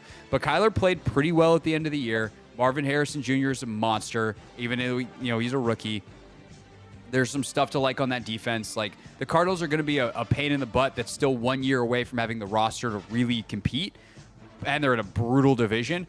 But I'm taking the Bills in the football game this weekend. Yeah, I'm going to go with the Cardinals here. This might be a shocker. I'm not a big fan of Josh Allen, to be honest. To me, wow. To me, I feel as though he's a little overrated. I'm not gonna lie, Craig. I think he's a little overrated, and I think the Cardinals last year, all season long, they were a tough out, and that's what I'm hoping the Commanders are. I don't want us to get destroyed like we did every game last year. I want us to be competitive, compete. I don't really care what you're saying right now. Josh Allen's overrated? I think so. Are you gonna say would you say he's a top 5 quarterback? Yes. Top 3? I think, yeah. I mean, Mahomes, Allen. And I respectfully disagree. But I'm Lamar, Burrow, those are the guys. He's top 4. Who else would you put in there? I'm going to you got Burrow, Mahomes, Lamar. And to be honest, I'd go Dak over him as well. No. Look, I've spent the summer fighting with people about how good Dak is. Then. He's not better than Josh Allen. If you want to try to make a Herbert argument based off whatever, fine. I haven't seen Herbert win big games either, though. I love Herbert as well. Do you realize how well Josh Allen's played in some of these games that Mahomes has beat him in? It's literally because Mahomes is on the other side. What are we doing? Just saying, Craig. All right. This is my opinion. I'm going to write this at the bottom of our prediction sheet, and we're going to take a look back at the season Josh Allen had. That's all I'm saying. And when he's top 5 in MVP voting, or maybe wins the whole MVP, then I'm going to greatly look forward to this. That is a bet. So you're taking the Cardinals. Okay. I'm taking the Cardinals. You wonder why your picks have a terrible record by the end of every year. Oh, my gosh. Titans and Bears, the Caleb Williams debut. Who you got in this one?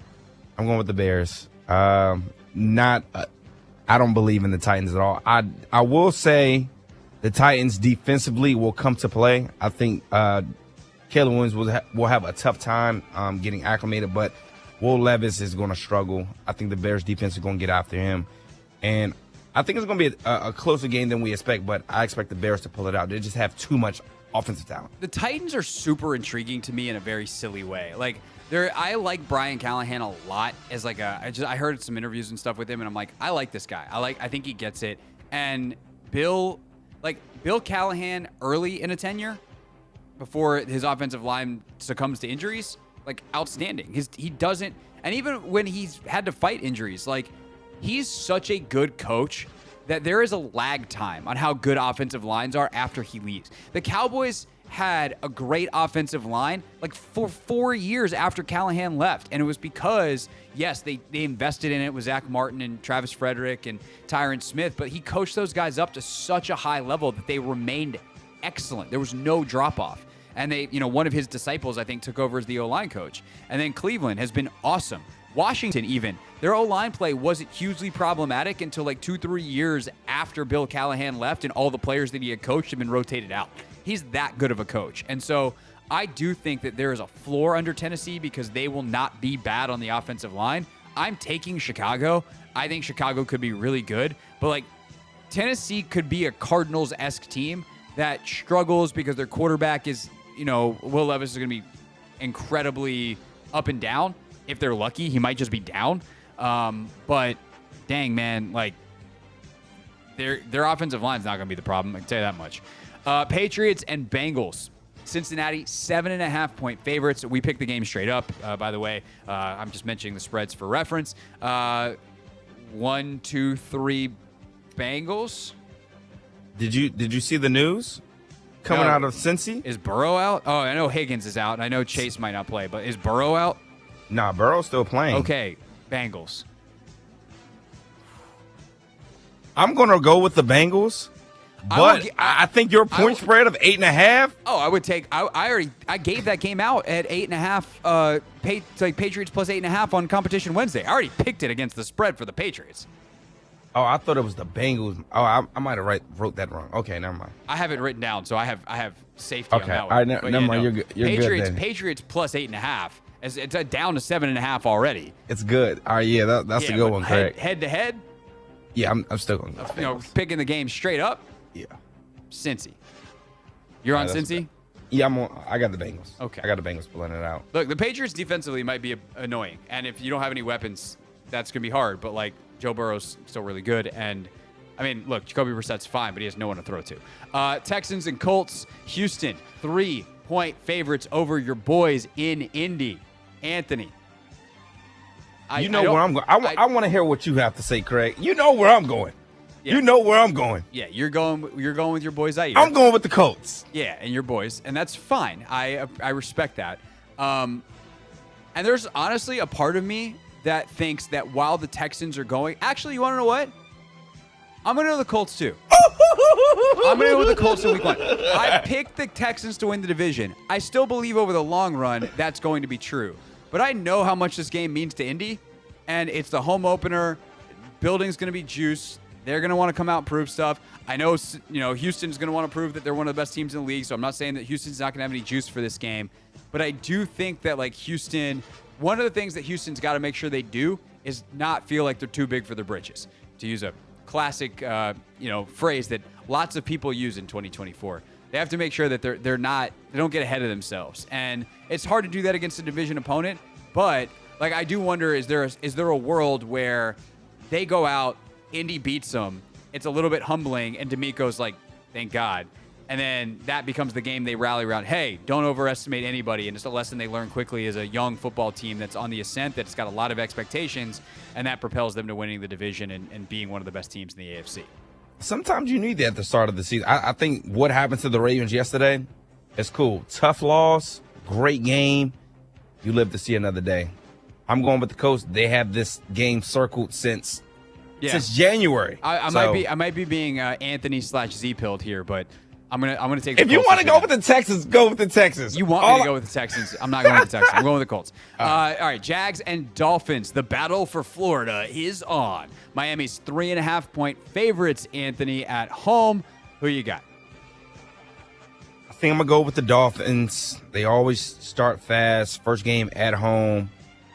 And also I'm just not all that much of a believer in Trevor Lawrence.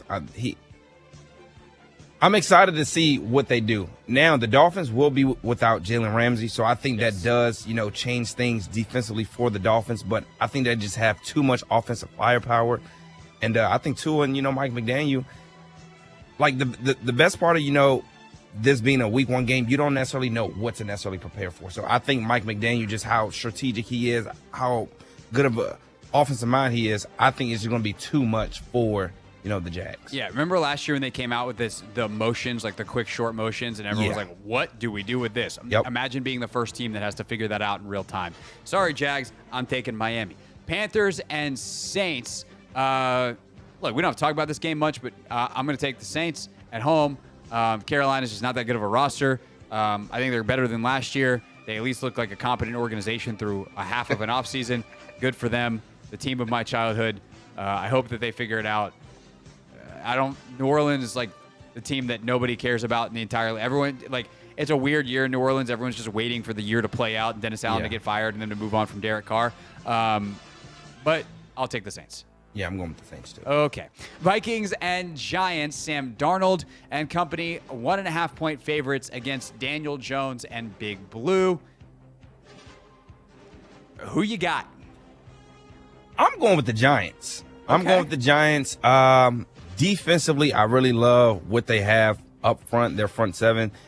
The back seven, they have some young guys. I mean, the back four, my bad.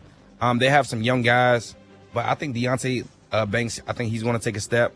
Offensively, there are questions. Daniel Jones, of course. You think? The running back, the line. But I think defensively, I think they're going to put their offense in position to, capitalize off of Sam Darnold's mistake. I'm not too confident in Sam Darnold. He does have weapons offensively, but I think the Giants front seven is going to overwhelm him. I think the back four is the more important thing. I think O'Connell knows what he's going up against. He's going to scheme it up, and he'll get the ball out of Darnold's hands quickly, and it will mostly be in the hands of Justin Jefferson. Mm-hmm. My fantasy team certainly hopes so, but I also think that will be enough for Minnesota to get the win. All right, let's quickly roll through the 4 o'clock games. Anthony, Raiders, Chargers. I'll take L.A. at home.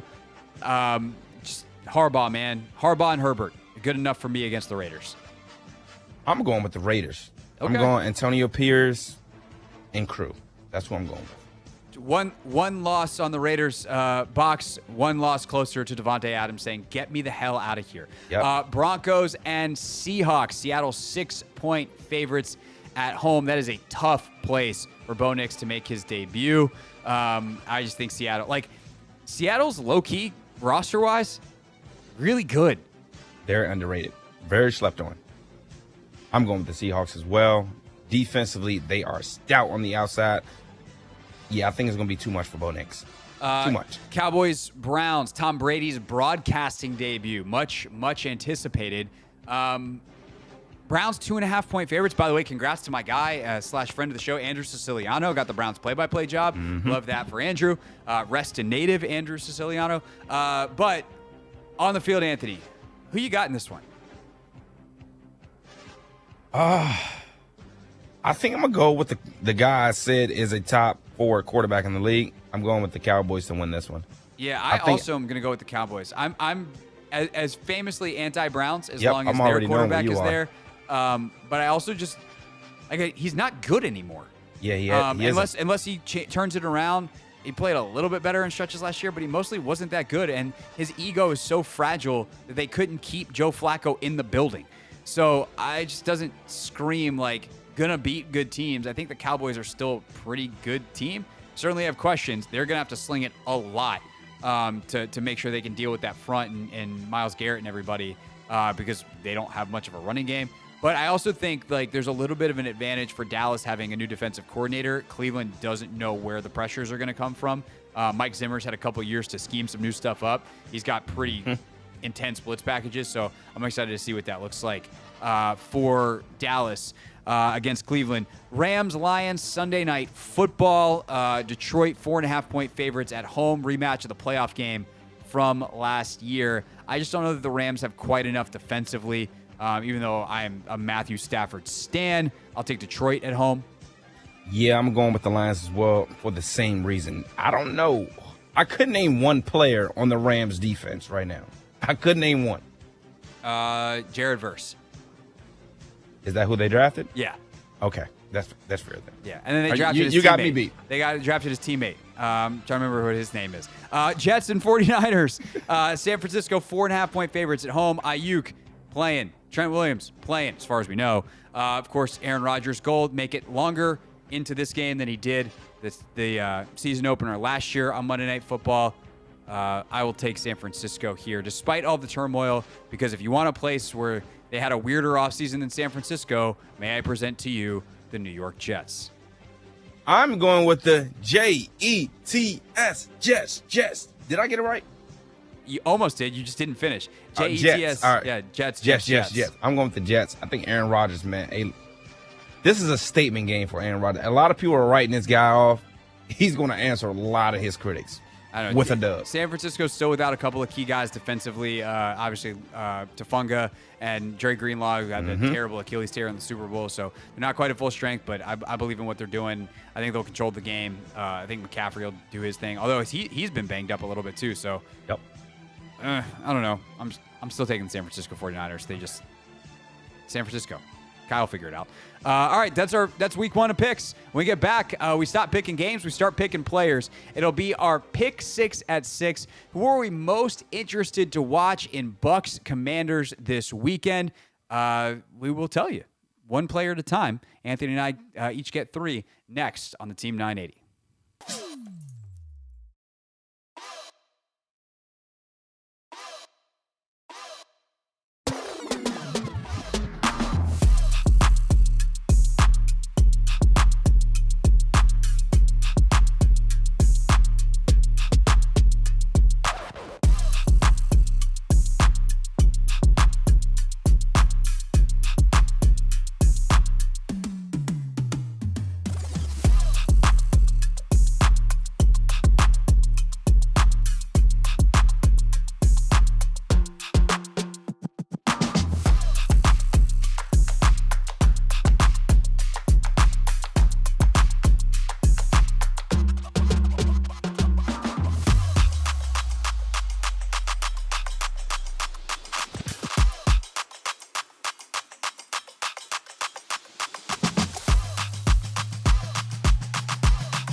Hoffman Show Radio is right now. That was the weirdest way I've ever introduced a segment, Anthony. Man, I have Friday brain, and I'll just, I don't know. We're gonna land this plane. You wanna know why, Anthony? You know why we're gonna land this plane? Tell me why. One, because they pay us to, and we don't really have a choice. Someone's got to do this hour radio, and I don't see anyone else coming around. And two, because it's a Finish Friday, damn it. Because that is the spirit of the new Washington Commanders ecosystem, of which we are a part of. We are not a part of the team. We're independent journalists. We're part of the ecosystem. And Dan Quinn said it's a Finish Friday. So we're going to finish strong. I like the way you think, man. If I'm getting credit for thinking right now, then I'm probably getting too much credit. All right, 6:30. We don't have to think anymore. We got a Take Command preview for you. Logan breaking down one of the key elements of this game, how Jaden Daniels and Cliff Kingsbury will handle the Todd Bowles pressure package. So we'll get to that at 6:30. But right now, it is time for our first regular season edition in 2024 of the Pick Six. The 6 biggest Commander storylines. It is caught! Delivered at 6 o'clock sharp. It's the Pick Six at 6. We set out to find a leader, someone who could take this franchise to the next level and build an elite team that consistently competes for championships. All right, so the Friday edition of the Pick Six goes like this. We pick 6 players, 3 apiece, that we are most looking forward to watching this weekend. Who will be the biggest storyline come Monday? That's who we try to pick on Friday, with one ginormous caveat. The quarterback is not allowed. It's too easy. Can't talk about it unless there is some kind of extraordinary circumstance. So Jaden Daniels is off the board. However, I'm sure he will come up because we're going to talk about other players. But Anthony, I'm giving you the first pick. Gus, who is number 1 in Week 1's Pick 6? Number 1.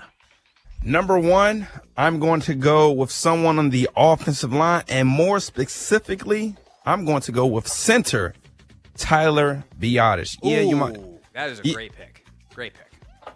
The reason I'm going with Tyler is because of the blitz package that you were just talking about. You know, Logan's going to get into a little later at 6:30, but I think Tyler, he's going to be very important just because he's going to be able to help Jaden out. He's going to be able to communicate with this line that hasn't had a lot of reps together. And, you know, he's a veteran, so I feel as though, you know, he's seen a lot. He's played against Todd Bowles and things of that nature. So he kind of has, I'm not going to say an idea like what's going to happen, but he's going to be able to communicate with everyone about who to pick up, who's coming, and things of that nature. So especially when it comes to sliding protection. Yeah, what he's got that Jaden Daniels doesn't is a file. Tyler Biadasz has played or started nearly 100 games at center in the NFL. He has seen a lot of different fronts. He's seen a lot of different coverages. Doesn't have to do a lot with those coverages. Doesn't really see them. I guess the coverages doesn't really matter. But he's seen them. And more importantly, he's seen all the different lines. He's seen the ways that teams stunt. He's seen blitzes. He's seen all these kinds of things that it's not just sliding the line. It's like, okay, who's the Mike, or who we want to identify as the guy that we're going to pick up as an offensive line in this particular scenario, because, you know, when they mic someone, typically that's who they're anticipating. Hey, the offensive line is responsible for this. But if he sees Antoine Winfield coming down in the box and he's like, I know this blitz, he might mic Antoine Winfield and be like, I personally am going to take care of Antoine Winfield. However they communicate that, but the concept, right? So however they handle it, it is going to be a mix of Jaden Daniels and what they prep during the week, and a mix of Tyler Biadasz's, obviously what he's prepped during the week, but his experience. And so I love that pick. You know, if you can't pick Daniels because we take him off the board, saying, hey, who's the guy who's next most responsible for protection is a good one. And so I'm just going to go ahead and wipe out the offensive line. Or maybe you pick a third offensive line, but I'm going to wipe out offensive line here with number 2. Number 2. And I'm going to say Brandon Cornelius Lucas Coleman. I'm crying. Because that's who's going to play left tackle, right? Realistically, I want to see Brandon Coleman. I want to see what he looks like. We haven't got a chance to see him all summer because the second he got elevated to that top line, it was really starting to come on. He got hurt, and they've kept him out away from our eyes, or / out because he couldn't participate, and then away from our eyes when they closed practice and got into regular season mode. And he's been practicing allegedly as a full participant this week. That's how he's been listed on the injury report. But Nicki told us earlier in the show that for the open portions, the very little that they have seen, it has been Cornelius Lucas. And then today, Dan Quinn was asked straight up, is there a chance that both these guys play? And Quinn said, not only is there a chance, that's the plan. So unless DQ's just Friday fibbing, which wouldn't be the first time a head coach does that, because he can always after the game be like, well, that was the plan, and then so-and-so was playing well, so we stuck with it, right? He can always, pull off of that pretty easily and not say that he was lying the whole time. Or maybe that's the intention, and something happens where either Lucas starts and plays well, or Coleman starts and he's actually fine. And one of those guys winds up playing the whole game. But there's going to be a rotation at left tackle. I'm curious how that works in a lot of different ways. How different does the offense look from a play calling standpoint? It's something Cliff's got to be aware of who's in at what time. And then you kind of roll from there. So Brandon Coleman's the guy I want to know. I want to know how healthy he is. We'll see that in part by how much he plays. I want to see what he looks like when he's out there. And I want to see how different this offense is when he is out there. And you truly feel like you have the range on the offensive line to go sideline to sideline. Where with Lucas, you don't quite have that mobility at the left tackle spot. I love it, man. Want to go with number 3? Number 3, I'm going with a mix of Benjamin St-Juste and Emmanuel Forbes, simply because they will be tasked with defending Mike Evans. So if you were to put this into one player, it would be, I'm not going to do the Benjamin St. Emmanuel Forbes juice bit, but I will say whoever is covering Mike Evans. Yeah, I mean, because again, like they might not, switch sides. So he might be on the right side one play, and he might go to the left side one play. So I think it's going to be both of those guys. But in 5 games against the Commanders or the Washington franchise, do you know how dominant this guy has been, Craig? He has averaged 121 yards, 26 catches for 605 yards. It's ridiculous, the numbers that he's put up against Washington. So if we want to have a chance at winning these games, we definitely have to limit this guy because he's had monstrous days against us. Yeah. I was thinking about going with De'Ami Brown next, and I still haven't made up my mind on that. So don't hit the button yet. But what I will say is that those 5 games that Mike Evans has had, he has accumulated more yards than De'Ami Brown. Oh, my his entire God. career. De'Ami Brown, I believe, has 476, something like that, career yards. Mike Evans in 5 games against Washington has 652, you said? 605 yards. 605. On just 26 catches. That is ridiculous. Yeah, it is that is the thing that scares the bejesus out of me for this weekend is, look, we all know that Washington has questions at the cornerback spot. We all know that is going to be something that we monitor the entire year. And if by the end of the year these guys have proven that they ain't it, then that is going to be a huge priority for them in the draft. But I'm not going to write St-Juste or Forbes off by how they play week 1. I'm not going to say if they get cooked that it's over. If they are, not competing, that's a different story. But if they're there and they get some plays made on them by Mike Evans, add it to a long list of players that are good and bad that have had plays made on them by Mike Evans. Sometimes you just got to tip your hat to the other guy who's real good. The other thing that I'll say about Mike Evans in previewing this game is if Baker has a chance to throw to Mike Evans, he's going to try to throw to Mike Evans. And what you see a lot last year, I mentioned this earlier in the week, I took the time, thanks to NFL Pro, I can sort this stuff out now, where I sorted every single 20-plus yard in the air pass attempt that Baker Mayfield had. There was like 70 of them on the year, and I watched every single one of them. And there were, as I got later in the reel and started to pick up on some things, I was just like, that looks like cover 2. And there's a bench route to Mike Evans. And so, like, this tiny window on the sideline, like 18 yards up the sideline, they will just run, or they did last year, and I assume that this is something that'll stay in the offense on some level because it's a classic cover. Like, this route exists in multiple cover 2 beaters. They used to call it a bench route here when like, Jay was here. But you just, like, kind of run inside a little bit, run up, so you get the corner to kind of bite in and give you a little bit more space, run vertically, and then as you get to about 18 yards, you hard cut out, or sometimes you take it up on an angle out, and Baker, like, that is a hard throw. Yeah. And Baker loves to throw that ball to Mike Evans. So generate big explosive plays. And then if the safety misses a tackle or is late or, whatever, then obviously that's an even bigger problem. But he also had really big plays last year off a double move. So you got to be careful of those. So it takes a lot of discipline to just kind of trust and like make Baker make those throws. Because just because he throws it doesn't mean he's going to complete it. It's a hard throw. But you have to know that it's coming. You have to squeeze it. You have to play with a little anticipation. But you also have to play with a lot of discipline against Mike Evans. He's not the most sudden guy, but there is something about the way he moves that he is able to hit double moves on guys, get him to bite, and then get free over the top. So also, obviously, you got to track him through play action stuff. So the safeties are going to have a tough day. But, they know all this. Doing it is the hard part. So we'll see what they do on Sunday. Number 4. All right, I will go with De'Ami Brown, in part because I now feel guilty that I already said it out loud. But obviously, who is going to be the non-Terry McLaurin option? And really, the answer actually is Zach Ertz.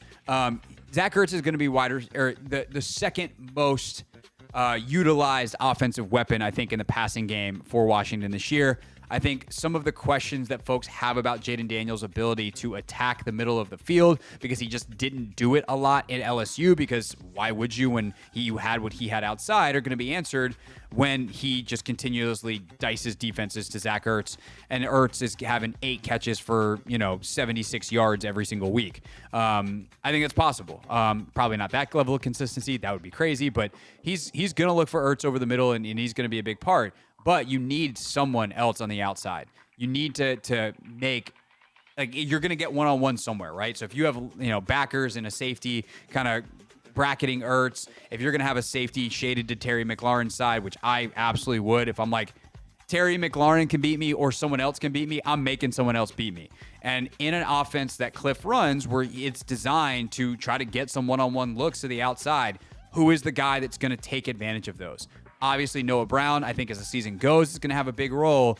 But here in week 1, has he had enough time to adapt? Or is it De'Ami Brown's position to lose? And if it is, can he show the consistency that he did in the preseason, where he had big plays down the field, caught some comebacks, showed some toughness? Because if De'Ami Brown, pass catcher, shows up this year, that's great for the Commanders. Because De'Ami Brown, run blocker, is a badass.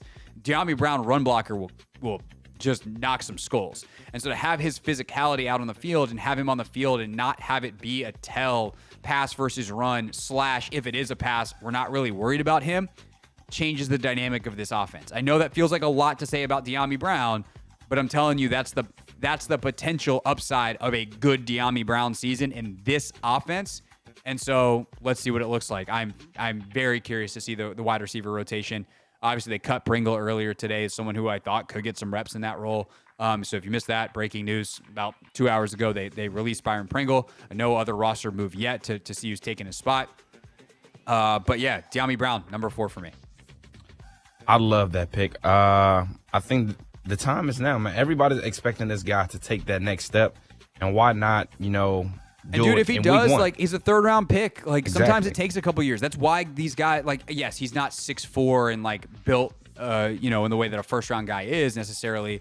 But sometimes it's because later you go in the draft, it's not for lack of physical talent. It's because it takes a little bit longer. That guy's a little bit farther away, played in an offense in college that doesn't necessarily translate as well. And maybe this is the year that it comes together for De'Ami Brown. He's again, I don't think he's going to develop into an all-pro, but can develop into a legitimate starting NFL receiver. Number 5. I was torn, but I think I'm going to go with Frankie Louvu here. It's a great pick. And part of the reason I say Frankie, just because he's going to have to show up not only in the run game, but also in the passing game. Rachaad White, the running back for the Tampa Bay Buccaneers, that guy, he can do it all. He can catch out the backfield, and he can also, take one to the crib if he's handed the ball off. So I think Frankie Louvu, in terms of just, limiting the explosive plays from a Rachaad White kind of player, because he's going to be tasked with defending that guy. And I want to say he was number 7 last year in all-purpose yards. So again, this guy can do it out of the backfield, and we wouldn't want to have B-Wags chasing him. So I think that's going to be Frankie Louvu's job to show up there, but also when we blitz him as well. So I'm expecting a big impact game. Yeah, if you didn't pick Luvu, I felt like I kind of had to because he's got such a varied role. And I am very curious to the deployment, too, because if you were like, okay, it's third down, who do you want to man up? And you want to run like some cover zero stuff, who do you want man-to-man on the running back? Luvu is probably one of our better options. Okay, well, bad news, he's a defensive end now. Like, third down, he's going to be on the edge, and he's going to be trying to get after the passer, and that is hugely important. If you want to take pressure off, we talked about your number two, our number three collectively, guy who guards Mike Evans. You want to make that guy's job easier? Make him cover for 2.5 seconds and have Baker facing pressure in his face versus clean looks after 3.5 seconds in a clean pocket. Like, that is the difference in making plays in the NFL, like making life easy for coverage guys in the NFL versus making life terrible versus if you get like real quick pressure, letting them jump routes and creating some turnovers. And obviously you can, tip balls and strip sacks and all those kinds of things if you get the real pass rush wins as well. And so Luvu is probably their best pass rusher. So his ability to, pass rush seems like it's a pretty important deal. But what is crazy is that is actually only part of his job. Like, to be that important to the pass rush and then have all these other responsibilities tells you a lot about what they think of Frankie Luvu and how good of a player he can be. I think some of the other guys to kind of watch out for in that range, obviously Bobby's going to be critically important. I think Chin coming down in the box. I wonder if a guy like Dominique Hampton gets some snaps as well. Like, is he in kind of a dime linebacker role that gives them some versatility? Quan, like, this is kind of the thing about Joe Witt's, I got 17, 18 starters. He wasn't kidding. And that makes it really hard to figure out week to week. Like, we're going to see what they do this week, and it's probably not going to be the same in week 2. How you handle that Giants offense and the type of pressure you're willing to throw at them is different than maybe the pressure you're willing to throw at Baker. Because the other thing, too, that we haven't even talked about yet is, like, Tampa's O-line is really good. Tristan Wirfs is a beast at left tackle. Graham Barton, they spent a first-round pick on at center. Cody Mock had a pretty solid rookie year, but like needed to get a little bigger and adjust some things. And the reports out of their camp is like he did that. He came back to camp, added the weight that he needed to, being a D2 guy. So like their offensive line is really good, and that allows them to do some things. One of the things that you saw with Canales last year is like very rarely were they keeping backs and tight ends in. Like, they got 5 out in the pattern, so you have to be able to cover. Or you have to be able to get home. And so Luvu plays an enormous responsibility in both. And so watching how that plays out on Sunday is going to be interesting. And I also don't think it's going to teach us a whole lot about what this Commanders defense is going to be moving forward. It's going to take us 4 or 5 weeks to really understand what Joe Witt wants to do, because it might take 4 or 5 weeks for Joe Witt to figure out what Joe Witt wants to do. Number 6. Last but not least, I'm going to go back on offense. I thought about going Dorrance Armstrong, but I kind of just made the point that I would have made on Dorrance Armstrong. So I'm going to go with Austin Eckler. Kind of bringing it full circle, right? How do you help out Jaden Daniels in protection? How do you avoid some of the blitz pressures and packages that Todd Bowles is going to throw at Jaden Daniels? One, your running backs need to be super sound in the assignment, because that's often who blows protection, right? Is either the running back doesn't pick up the right guy, he's late, or he just gets his butt kicked. And by the way, shout out to Justice Hill in the Ravens-Chiefs game last night. On the last 2 snaps of the game, of which Lamar could have thrown a touchdown very easily on either one, he solo blocked Chris Jones. It's not the protection call I would have made, but shout out to Justice Hill for doing it. Austin Eckler's been a very good pass protector in this league for a long time, and he's also excellent in the screen game, which is another way that you can dispel pressure. If you can get pass rush upfield, that's less guys you got to block. They basically have taken care of themselves, and you get out in space, and Eckler's going to be a huge guy in that regard.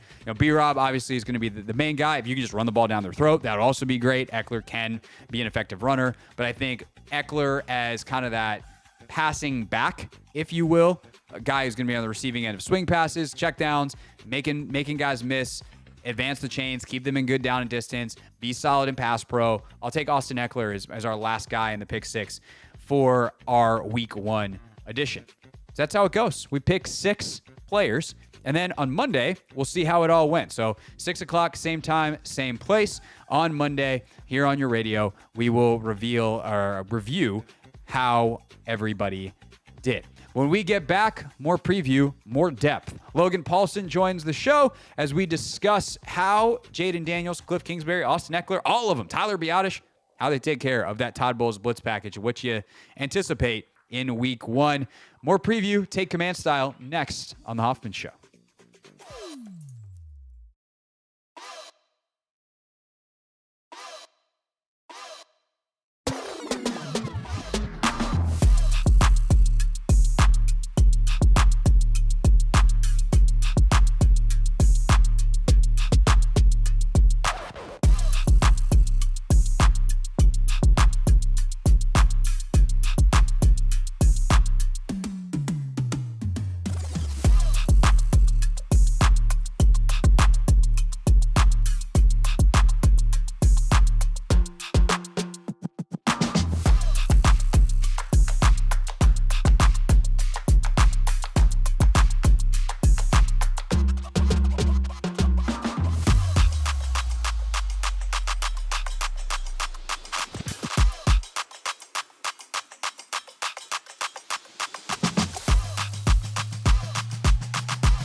It is the Hoffman Show, final half hour here on a football Friday, a finish Friday, our first of the 2024 season.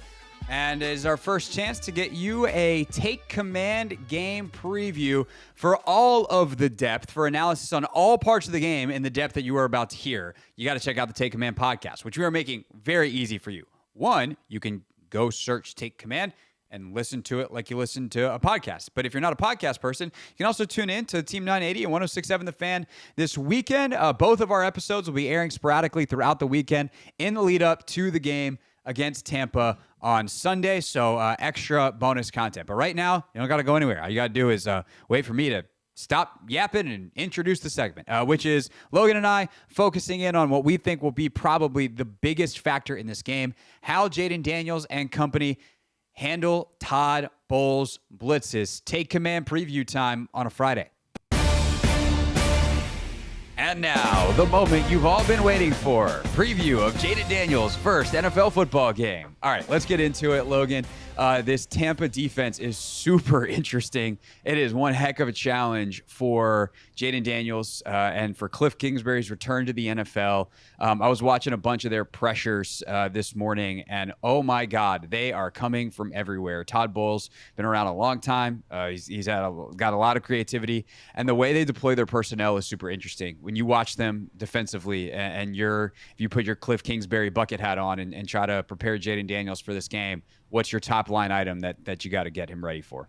Yeah, I think it's just understanding who Todd Bowles is. And again, it's really interesting because you're coming off, this preseason, offseason where you haven't really showed anything. And one of the things about Todd Bowles, at least in reputation, I think it shows up on film too, to be fair, is that he does like to game plan his pressures. So he's going to, understand kind of how you call your slides. And what I mean by slide is if we're in a four-man front, where's the center going? And then if the center's going left, and I bring a third rusher to the right, does the back pick him up? Or do we have a tight end? Or is there a hot answer? And so he does a really good job, kind of like Wink Martindale. Again, the volume's not quite as high as Wink Martindale, but they do a good job of scheming up pressures and bringing different patterns. So each week you're kind of what are we going to see? What's going to happen? And I think that can be really, really challenging. And so especially for a young player, because it's not only the pattern of the blitz, but it's also who is not blitzing. So there was a couple, I forget what game I was watching, maybe Minnesota was the first game last year.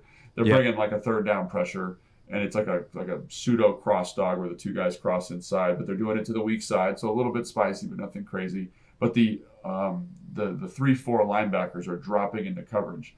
And most 3-4 linebackers just kind of drop into coverage, and it's they're just literally like a pylon at a spot, and they're not really covering anything. But obviously they coach those guys because they're trying to relate to receivers, which is very, very hard to do for those guys. But the fact that they're coaching that, I think, shows what he's thinking about, because they live in it. They live in these pressure packages. They want these guys dropping out to be super effective. And obviously they have really good blitzers, like Levante David's a great blitzer. Antoine Winfield Jr. is a great blitzer. Obviously Devin White was maybe the best blitzing linebacker in the NFL last year, or at least one of the most prolific, not there anymore. But it's part of who they are culturally. And so on third down, if it's third and I'd say 6+, you're going to get something spicy. And so if you're Jayden Daniels, like, understand that. Understand who the opponent is. Understand, if you can, like, where the rotation is as best as possible, and try to understand where your best matchup is. It's going to be harder. Like, one of the things he did such a great job in the preseason of is identifying, hey, it's man coverage. I like this man matchup. Let me hit it there. Or it's zone. Let me work the zone side.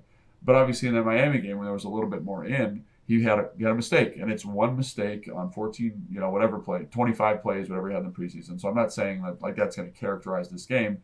But what are the tools that Cliff is providing for him to dissect the coverage? What are the tools Cliff has installed to help the offense pick up some of these pressures and help Jayden Daniels understand where the hot is? To me, that is the crux of the game, is how do we stay out of crazy third long situations where we're going to get a ton of heat? And then when we're in those, how do I help this young player, if I'm Cliff, maximize these opportunities? Yeah, I think watching their pressures was so fascinating because they make it I won't say they make it impossible to identify the known rushers, but they move them around more than maybe any defense I've ever watched. And like what happens a lot of times for 3-4 base teams, which they are, is, okay, now we're in nickel, now we're just going to go 4 down. That's how the Commanders used to play it back when they were in 3-4 back in the day with like Kerrigan and Preston Smith. Is like the second they went to nickel, they just became a 4-down front, and it was like a 4-2-5 situation, right?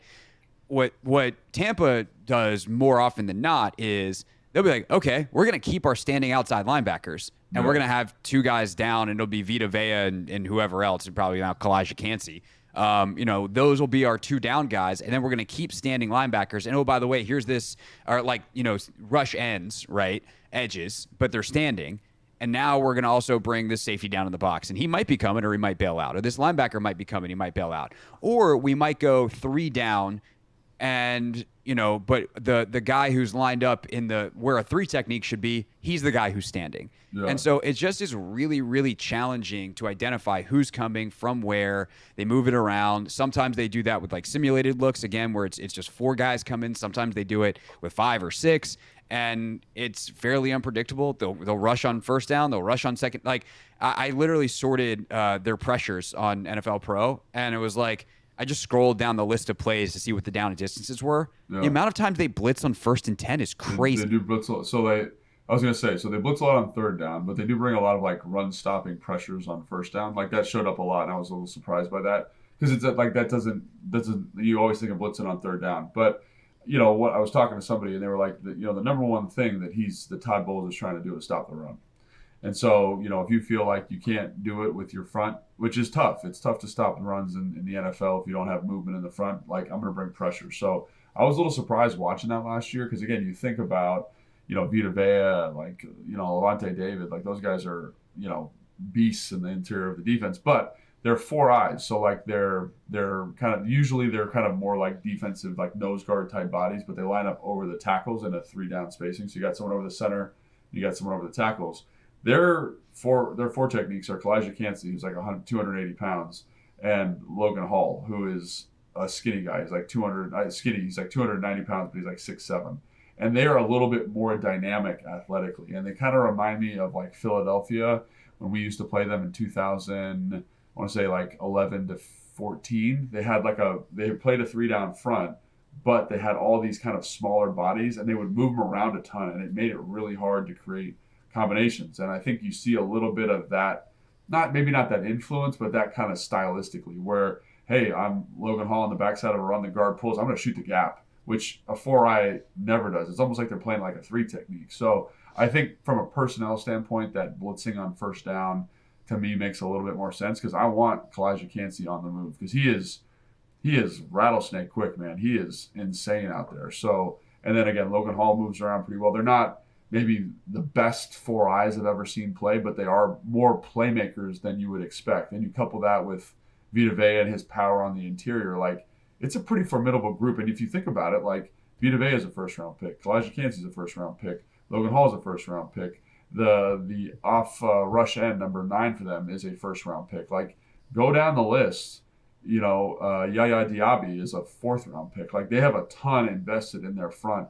Feels very similar to kind of Washington when Montez and Chase and Duran were all here, because like they've got some juice up there. And so that's really the thing that drives the defense, in my opinion. Some people might say the safeties, but I think it makes a lot of sense that he's bringing this type of pressure on first down, because it lets those guys move around a little bit and be a little bit more dynamic.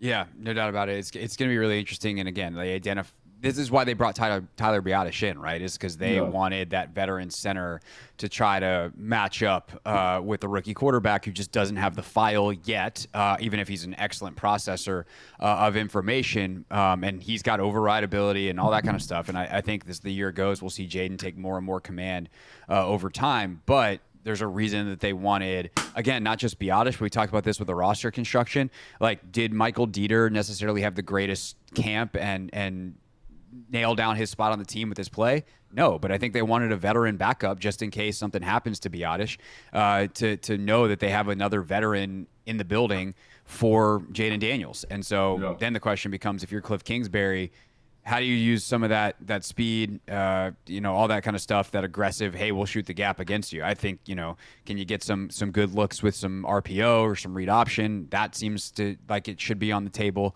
And then obviously you get into the actual pass concepts, Logan. And what do you think is on the table? Or is it more of a run heavy game plan? Is this a big Brian Robinson day? I just took him in the Hoffman Show Fantasy League, so I certainly hope every Sunday is a big Brian Robinson day. But how do you think they kind of, what's the linchpin of the attack? I'll ask it that way. What's the linchpin of the attack this week for how you would attack a Todd Bowles defense with all these moving parts that we've discussed? Yeah, so I think the thing is, like, when you're bringing pressure the way Todd Bowles does on first down and on third down, like I think his base coverage structure is probably like a cover 2 or something like that, but they're never in it because they're blitzing so much. So what you see like a 3 deep, so like traditional cover 3, like corners are deep, safeties deep. And then you see some form of 3 underneath. And so when you think about it from a coverage standpoint, it's just simple math, right? If I have 3 underneath coverage players, like, I can't cover as much grass. So there tends to be really huge throwing windows in the middle level of the defense. Obviously, you don't want to get too deep in there, but in the middle level of the defense, like on digs and hitches and kind of these spot routes that are a little bit deeper in there, there's a ton of grass. So if you feel like you can pick up the pressure, I'd sling the rock a little bit, man. Like, I would throw it a little bit. Now, how confident are you that you can do that? I have no idea. And so one of the things they've talked about, or Dan's talked about from the jump, is playing complementary football. And people talk about, like, what does that mean? And so let's kind of peel that back a little bit. If I'm playing complementary football and I'm an offense, I need to get first downs. I need to chew a little bit of clock, right? Because we're kind of relying on the defense to support us offensively, and offensively we're supporting the defense. So if we go down and we go 3 and out real quick, we're not playing complementary football because we're letting the defense out on the field for way too long. If I score too quickly in some cases, I'm not playing complementary football. So I think you'll see them run the ball a lot, but I think you're going to see it from spread formations. Because you talked about how they still kind of play their 3-4 versus nickel. They do, but I think if you kind of play your cards right, you can get them in a 4-down structure, which just watching them, it doesn't feel like they want to be in that. And just from a number standpoint, it feels better for us. So let's say we've got 5 offensive linemen and B-Rob, and we're in a spread formation.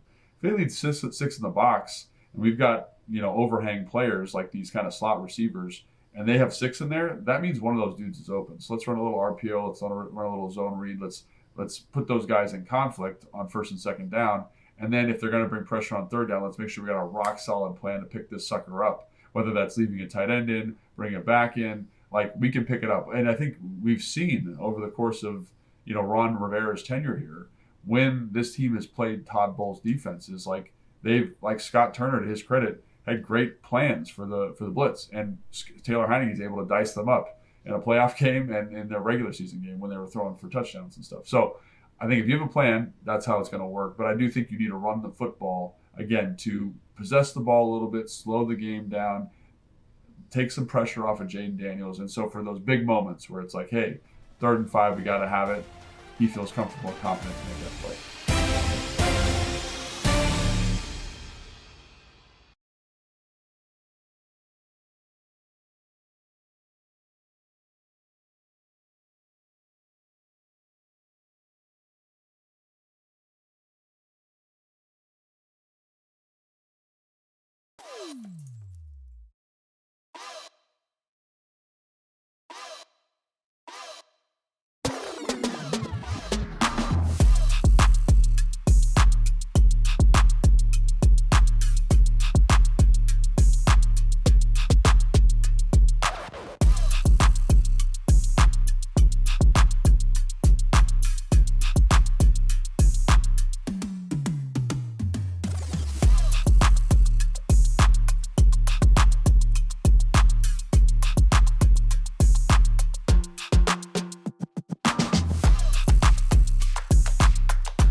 And now, on the Team 980, always live as well on the free Odyssey app.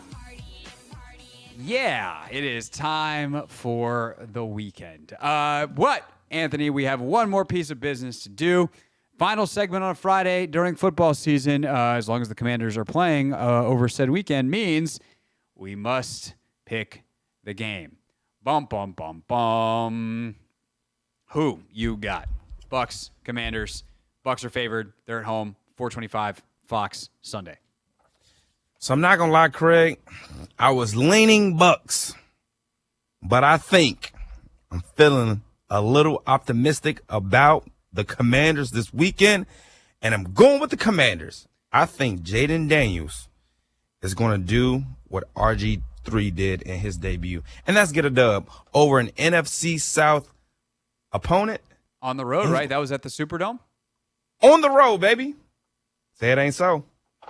I don't think it's gonna, I don't think it's going to be so. I do have a funny feeling about this weekend, but I also feel like I had like a lot of times last year. I'm like, I don't know. You talk yourself into it by the end of the week. Yeah, and that's what it is. I'm trying to be better about that this year. It'd be fun to go back and look. Like we obviously keep track of our records. We should separately keep track of our Commanders records.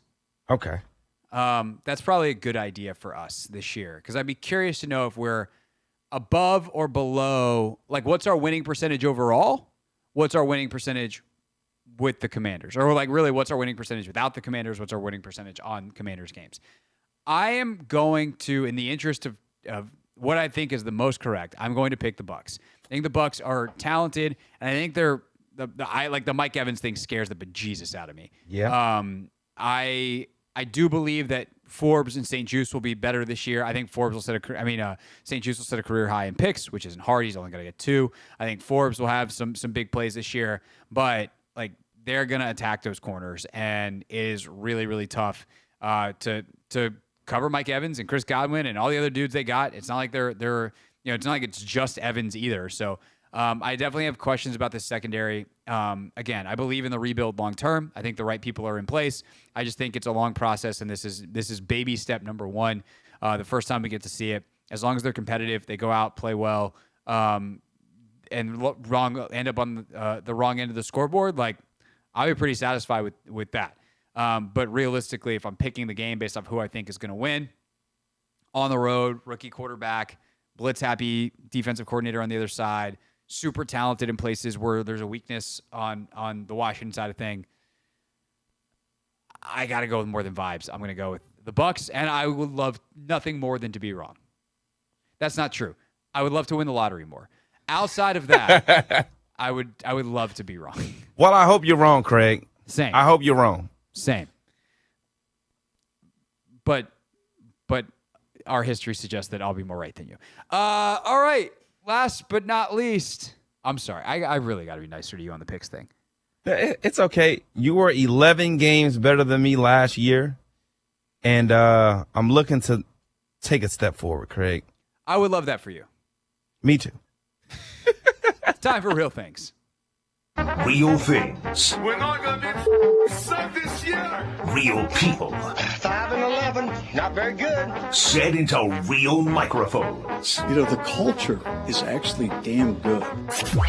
Real quick, we didn't do favorite thing on the show today. I'm going to actually, instead of plug in our favorite things on the show today, tell you there's some bonus content available in the Hoffman Show universe. If you enjoy Noah Eagle on the call tonight and want to learn more about his summer with Dwayne Wade calling basketball and LaChina Robinson calling basketball and what it's like growing up being him, with Ian being his dad, the whole deal. We had a great conversation. Full thing is on my YouTube page and the Team 980's YouTube page at Craig Hoffman. Also, great interview, great chat with Washington Spirit defender Tara McKeown about Alex Morgan retiring and about her continued excellent play at a position she's been playing for not very long. And if you want to see her play, there are a few tickets remaining to tomorrow's game against Portland Thorns, where Tara is going to have to deal with Sophia Smith, but you'll have a very magical new fan cheering her on. That's right, newest, as we transition smoothly into real things, newest Washington Spirit investor, Irvin Magic Johnson. Hi, this is Magic Johnson. Come join me. I'm going to be at the Washington Spirit game tomorrow. Oh, it's going to be awesome. It's going to be off the chain. You got to come on out. We're going to be having a good time. We're going to win. It's exciting. And the Magic Man will be there. My favorite part of that, Anthony, is the end when like he just unleashes full Magic Man and you're like, this is incredible. I'm so hyped up. And then it just ends. I just imagine being like, if you're the social media manager with the camera, you're like, he's like, is that good? You're like, yeah, that was good. Thanks, Magic. That was great. I'm gonna go post this right here. Great to meet you, Mr. Johnson. That is precisely what happened because he just froze like. Yeah. Done. And he's so tall too, though. So tall. Yeah. Famously tall. All right, that's our show for the week. Appreciate everybody listening, watching, taking it in all the ways, and we'll see you on Monday.